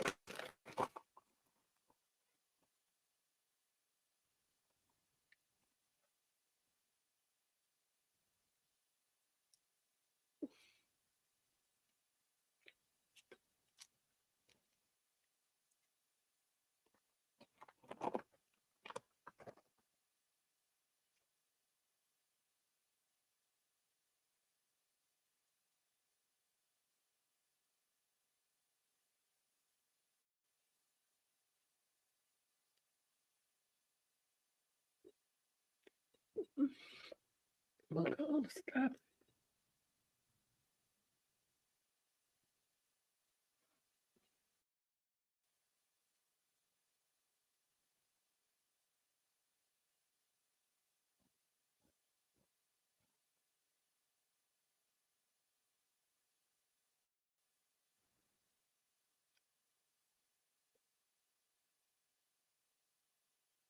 I don't think that's gonna happen.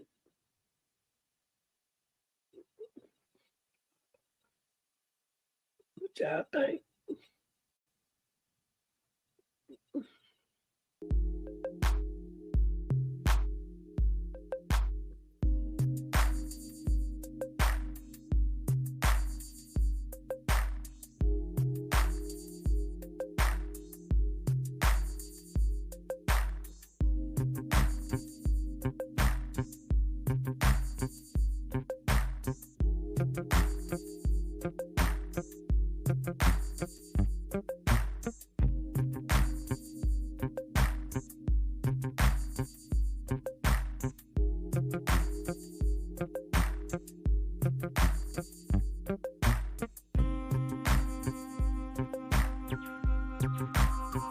Is the defendant, his counsel, and the assistant state attorneys.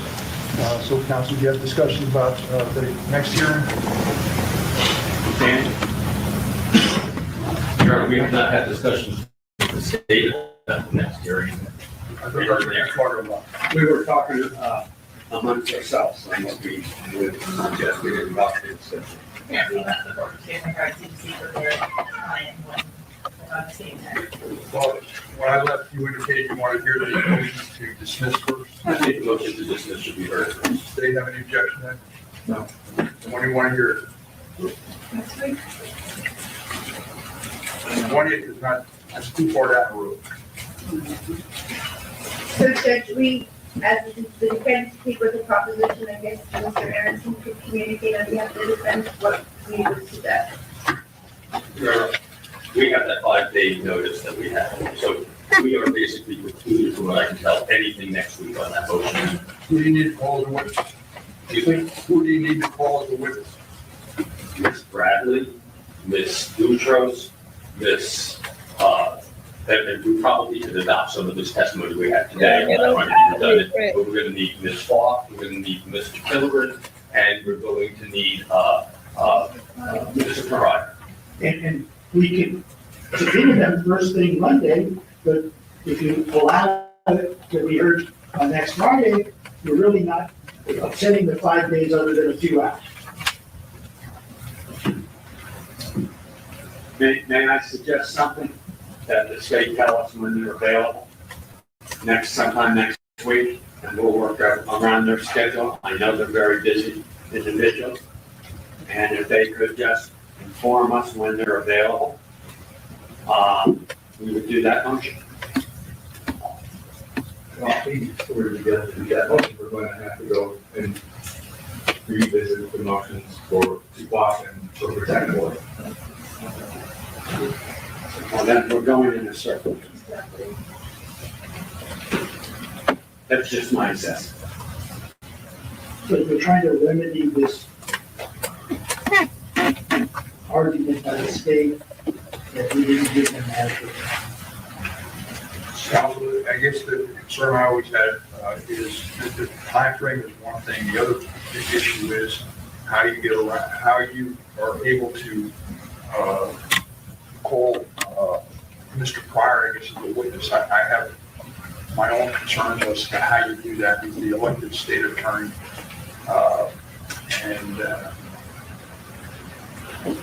I guess I have to revisit exactly what you put in your motion as to why the dismissal, but I thought it had more to do with the failure of the state to comply with its obligations. The motion simply is the state failed to provide Brady. Normally, the remedy for failure to provide Brady is a new trial. However, there comes a level of prosecutorial misconduct in which due process is violated. That dismissal is the proper remedy. One of the ways that you get to dismissal is by the fact of showing that it's an institutional defect, basically, institutional prejudice. That's what we're trying, that's what we're going to be trying to show. So that is the focus of the motion. That does not answer your question as to whether or not we can call Mr. Pryor or not call Mr. Pryor, but that is what the focus of the motion is. As far as calling Mr. Pryor, I don't see, as they say with Donald Trump every day, he's not above the law. Mr. Pryor is not above the law. He has germane testimony. So you've been watching Think Media for a while now. But if you want to know a little Hey, secret, I just show. finished up a brand new training where I break down Brady evidence that was not given out timely for the first trial and that we just received. He has information as to what he has told his underlings or the people that work for him and whether that was followed. If it wasn't followed and he allowed it to go by, that also can be looked at as institutional. So we have the right to find out what he did, who he said what to, all the circumstances. And it's not really our right, Your Honor. It's your right also. You have the right, the duty to know all that is going to transpire so that you can make a fair determination of whether the case should be dismissed or not. And The only way you will know all that is by us calling these witnesses. If I could just interject one thing, Jeff. Ms. Bradley testified that she had meetings with Mr. Pryor.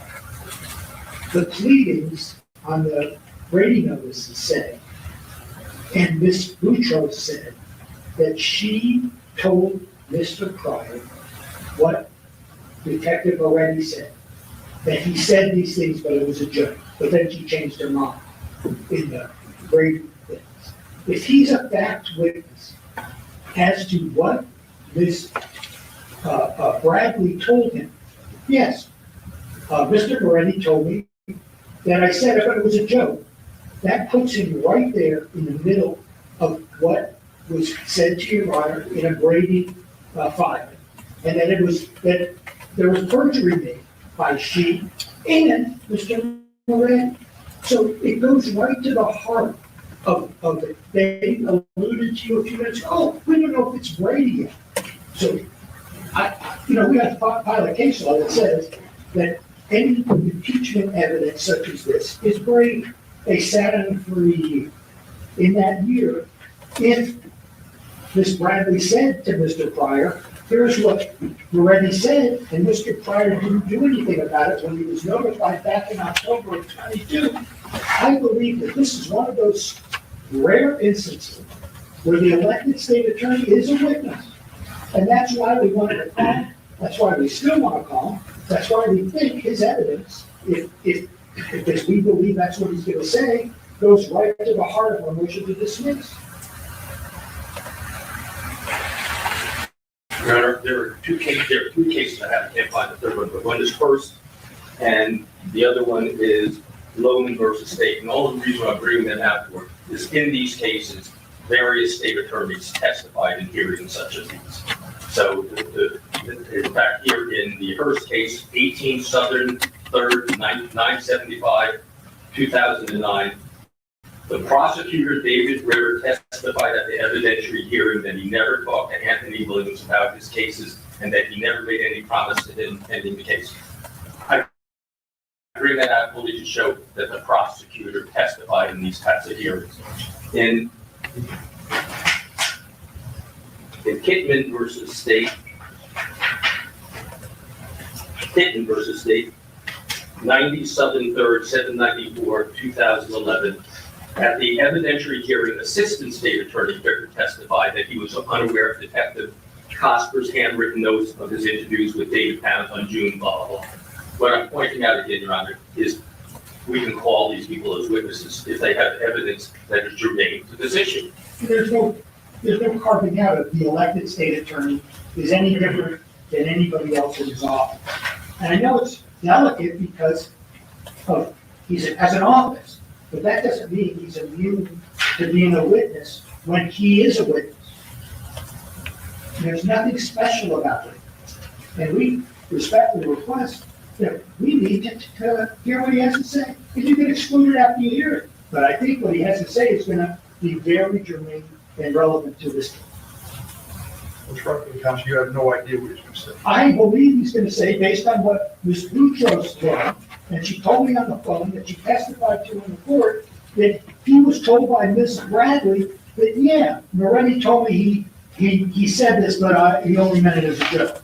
If she said that back then, and then all of a sudden changed her testimony in the latest Brady notice, it shows that she's complicit and is not telling the truth either. And that's why she should be thrown off the case. And I know Your Honor hasn't ruled yet, but that goes to the heart of the impeachment testimony and the heart of the prosecutorial misconduct in the case. We believe, based on what Ms. Boutros said and was a part of in that office, that she changed her story and told Mr. Harold Pryor, Moretti told me he said it, but it was a joke. And then she changed her whole thing, and why did Killoran file this Brady notice that said, just what I'm telling you, that was said. Yeah, he said it, but it was a joke. Where'd that come from? Out of thin air? And then she filed something. I mistakenly said this to, I forgot the exact word, some ridiculous word of I'm changing my testimony now, and Loretti never said it. Where she then admitted that she said it to Mr. Pryor, but now says she did. That's not relevant to this case. And I'm sorry, just because he's elected state attorney doesn't mean he shouldn't be held to the same standard as his underlings and held to the standard of telling the truth about hearing a statement from a prosecutor who either lied then or is lying now. Because it's evident that she, in her own words, said, I said something, but I didn't mean it. She's a trained lawyer. She misstated the lead detective in the case, admitted that he tried to have the guy commit perjury, but then she mistakenly meant somebody else said something else. That's preposterous. And it should show you that we, in good faith, need to ferret out what really happened. Because it's both said in some of the various rating notices that change her story. Hold on. Yeah. Yes. Well, let me just start with the report. First concern is good. I mean, state attorney, but it's case law dealing with the fact of a overreach from the list from the judicial branch on to the executive branch. I need to do research on that. It's the process. Right. There are issues sometimes with the overreach of the judiciary pulling into the executive branch. That said, the case they cited, it sounds to me as though maybe it could have been a three-way, but I don't know, at least offhand of the gentleman was citing to the court, but it sounds as though the testimony in that case was 3850. The issue is getting messed up because Brady, right? It's got to be material. And also, Mr. Pryor was not there when the alleged Brady statement was made. Mr. Falk was not there. Mr. Pilgrim was not there. They were not there. So you're saying, well, we're trying to bring these people up. Well, they have nothing but hearsay. And then on top of that, look, if you take that hearsay and the office has to, investigate or to make decisions on Brady, that's all, again, there we go back to the work. Because how are you going to determine materiality? You've got 100 lawyers in the room. Show this to them. 50 will say, oh, that's not Brady, and 50 will say that's Brady. Because there's not a great understanding of what materiality is and how you make a determination on Brady. So, Counsel, respectfully, when I hear something about evidence going to the credibility of a lead detective in a case, that to me is important as material. Yeah, that may well be, but if you got a strict Brady standard, you have to look at the whole thing and determine whether or not there's a reasonable probability if that had been presented to the jury, that it may have either caused an unfair trial or may have changed the verdict. And that's a lot. That's all the speculation. You might not like what you heard, but presented to a jury, if it's even admissible, presented to a jury, well, they might take it into account, they might not.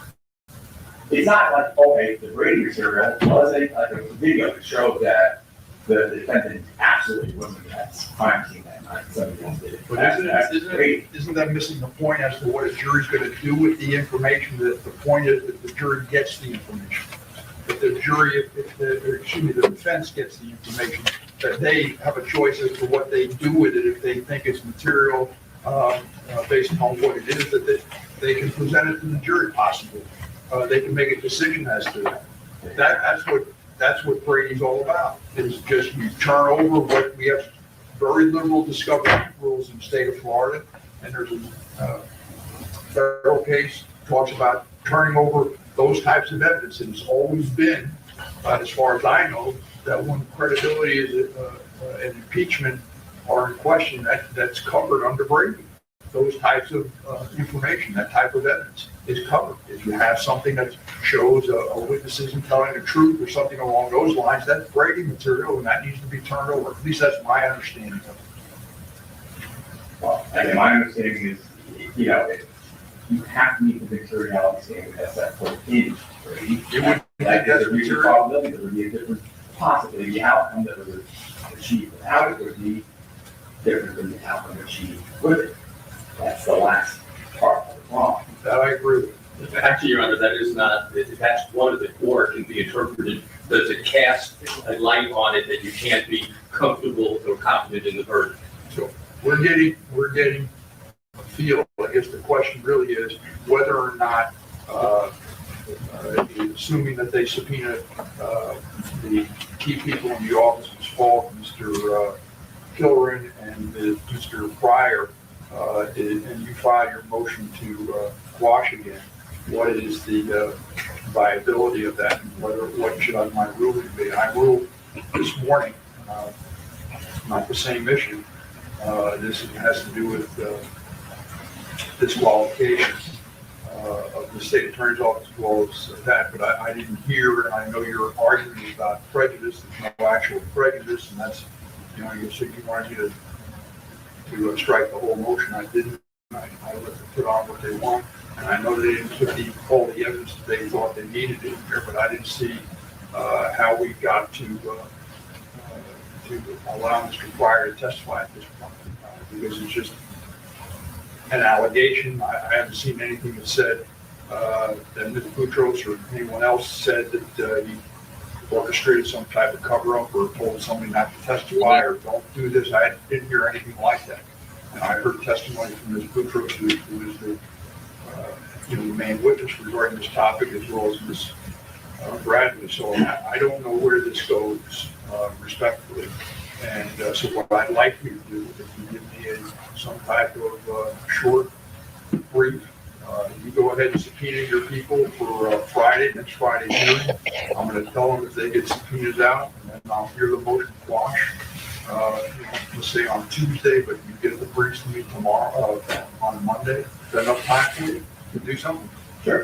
Is that enough time for you? We're going to get the subpoenas out and go out on Monday, or we're going to still be in the same issue they're going to say. No, I'm telling you, I'm shorting the time.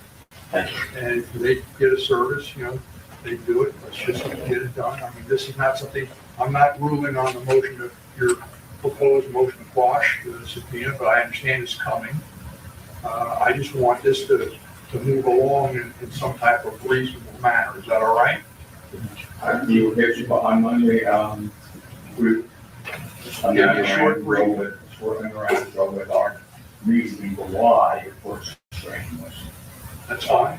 Then we can do something at the same time, why I should allow Mr. Pryor and the powers that be in the state attorney's office to testify. I'll have that chance to do it. We can talk about it on Tuesday, and then just tell Mr. Pryor and Ms. Falk and Mr. Killeran that there's a possibility that they could be subpoenaed. The subpoena process is ongoing. There might be a hearing that their testimony would be required on Friday, but I haven't made that decision. And would you like this short brief by the close of business on Monday, or That's fine. Close business. Is that good for you? We follow whatever the court says. All right, so we get it on Friday, and we'll do it, or excuse me, on Monday. I spoke, I apologize. And we'll set something up for a hearing.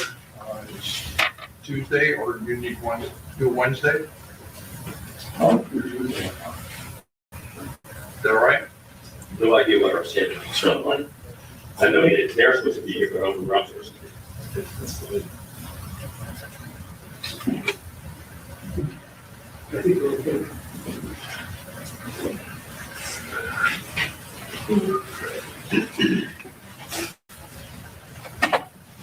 Well, I can be here Tuesday with lunch. So that's this motion, that's the plan. And then what about some of these other motions? We have 13 motions to suppress. I know we have a couple of other motions. How are you going to handle those? With regards to the runner, there's a couple of different options. We can look at if we're going forward on those on the week of the 16th. My suggestion is to set 2 or 3 each day so that we can be adequately prepared for them. Some of them may not require testimony on each individual motion. Maybe they do all of the testimony requested the motions to suppress sometime on like the 6th. Aronson, does that work for you? Your Honor, as I said, I'll make anything. So assuming that's the case, now what happens if I grant defendant's request that you're out off the case, Ms. Bradley? Who's come in and take over? We'll address that if we have to, Your Honor. Pardon me? We'll address that if we have to. On that issue, Your Honor, we don't want to play around. We anticipate calling Ms. Bradley in our case. Counsel, I think you made that clear to me before. I've said that at I least just want to make it very 3 or 4 times that I received a notice, and I know counsel suggested he wasn't aware of it, but I received a witness list that she was going to be a witness. And when I say a witness, I'm talking about your case in chief. That's what your intent is. Yes. That was made clear. My suggestion on that, everyone go through all the short memorandum on that issue. That's fine. You can do it the same if you want. Thank you. Anything else to discuss now? What are we doing Monday? Nothing. Cool. Fair enough. I like it. I mean, well, my understanding is you want to hear the motion.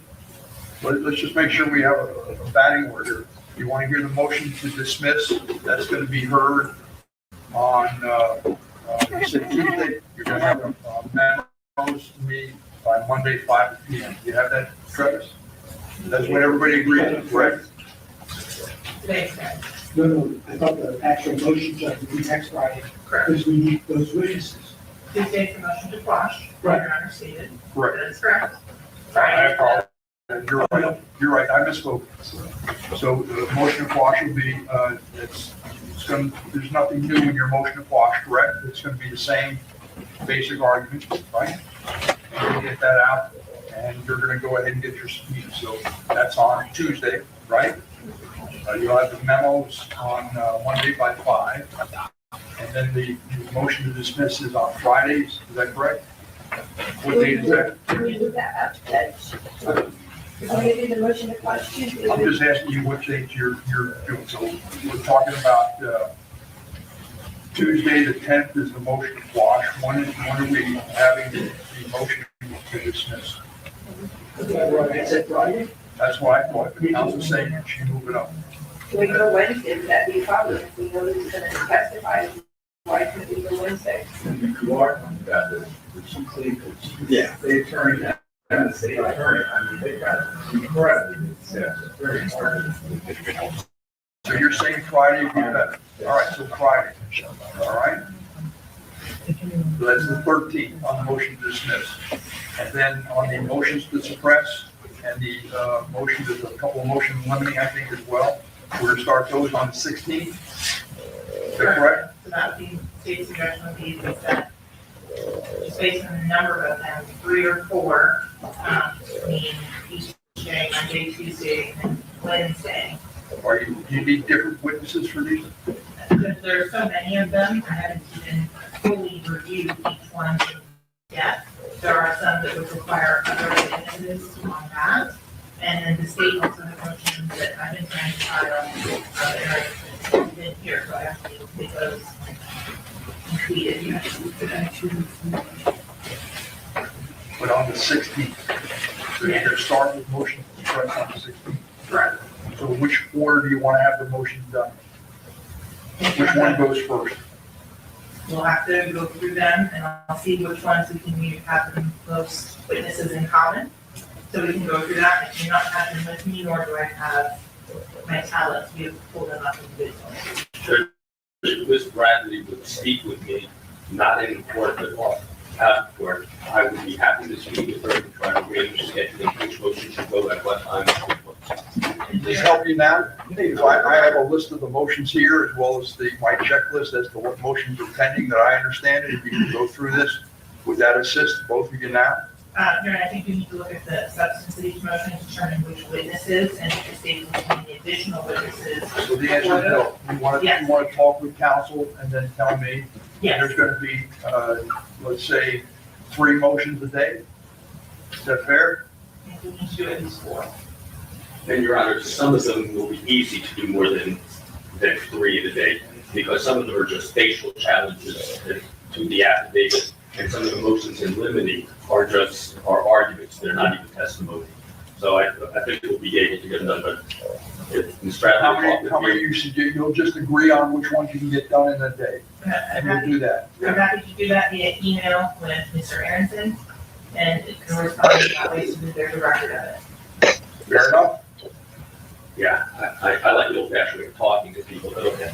We'll do it by email.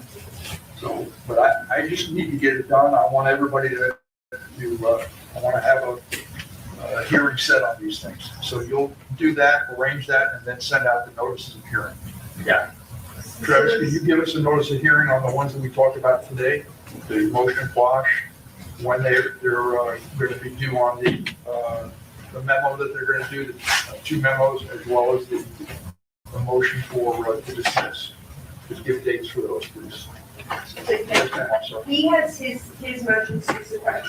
Which I sent over to change it yesterday, request to be sent over. I have a motion on the pedometer, which would be detective already.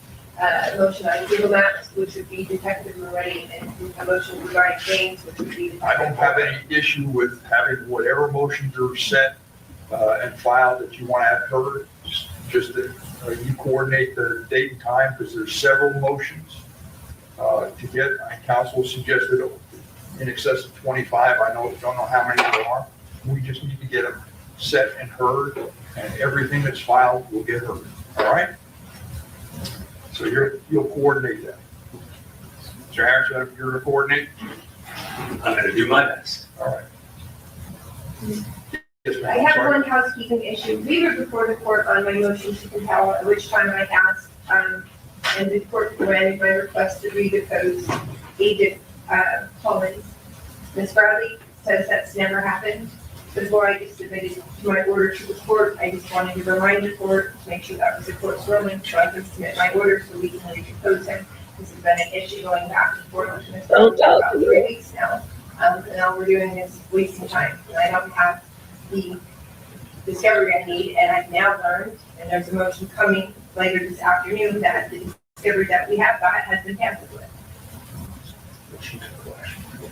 That I don't know about, but my understanding was that you had asked to take Brendan Collins. They sure trying to get rid of my property. You didn't have all the She ain't material going the over. first time.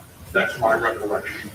And I thought I approved that. Thank you. So, Your Honor, there was no written motion on that, there was just a motion to compel discovery. The motion for the redeposition was the DNA analyst, Kurt Rhodes, which was without objection from the city on that, so that was one point. Respectfully, I thought you didn't have an objection to Brendan Collins' deposition as well. That was my thought, but regardless, if she was taking, Ms. Liberty was taking the deposition of Brendan Collins without having the information needed to conduct the deposition, that was the way it was what my understanding was, and that's why I indicated that counsel could go ahead and take that deposition over again, because it was something that was done. This was going on just before trial or in trial with more evidence. I forget exactly the particulars, but my recollection is I said yes based upon what I heard. Thank you, guys. That's my order. The city's objection, that was not in writing, and her motion was not to compel a second deposition, but to compel additional material that's found in possession of the state. And Mr. Benjamin had argued case law that you can't keep the position that's not in possession of the city. Yeah, I'm saying. Your witness must turn it over. Respectfully, I don't remember all of that. Perhaps you'd get a copy of whatever that was in the transcript. My recollection is, though, they would ask for the deposition, and I approved it. I don't remember all the what precipitated immediately before that, but the final result was I thought I allowed. But if I'm wrong and you say something, show me a transcript that says my memory of that's wrong. All right, you just order it. Otherwise, let him take the deposition, Mr. Collins, and whatever that material is that was needed to take his deposition that they didn't have, make sure is provided. Understood. All right. What else do you have, Ms. Bradley? In terms of, I need a couple of more USBs from defense counsel. My understanding that detectives have dropped off the materials from the search warrant that was executed on Monday for pictures and things that were taken in that. So I need USB from council to make copies of that. This was afternoon at noon. I was going to wrap up with the reduction of all the DNA was available. It's a voluminous production, so I just need USB displays on that. So I think that was 256 megabytes on that one. Who's coordinating that on behalf of the defense? So the DNA is my so I'll bring you the USB with DNA. How many do you need? And I'm not sure the material has been dropped off in the courtroom, but I need one for all the information from the search warrant of Mr. Henry. I need one for the phone calls from the subject as well, the probable cause of the search warrant for Mr. Henry, and additional, that's 2, 3 for the information for the DNA. I would say 4 to be safe, just in case. Okay. Any issue? Other than that has nothing to do with this case. It's like. I have no idea. I'm not familiar with it. The DNA, yes, does. Oh, okay. Anything else to discuss?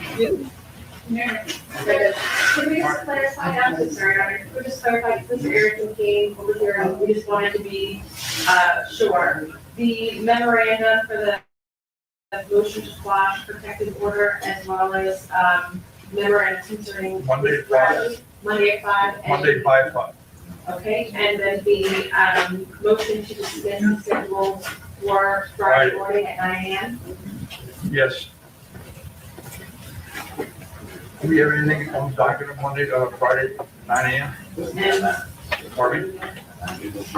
One other case prior to that shouldn't take long. and the motion to quash will be heard on Tuesday. Yes, 9 a.m. 9 a.m. Thank you.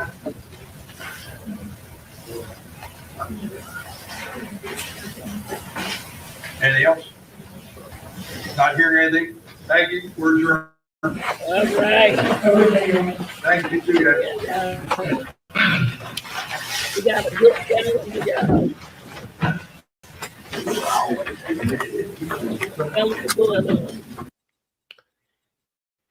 So y'all be ready. I'm out of here.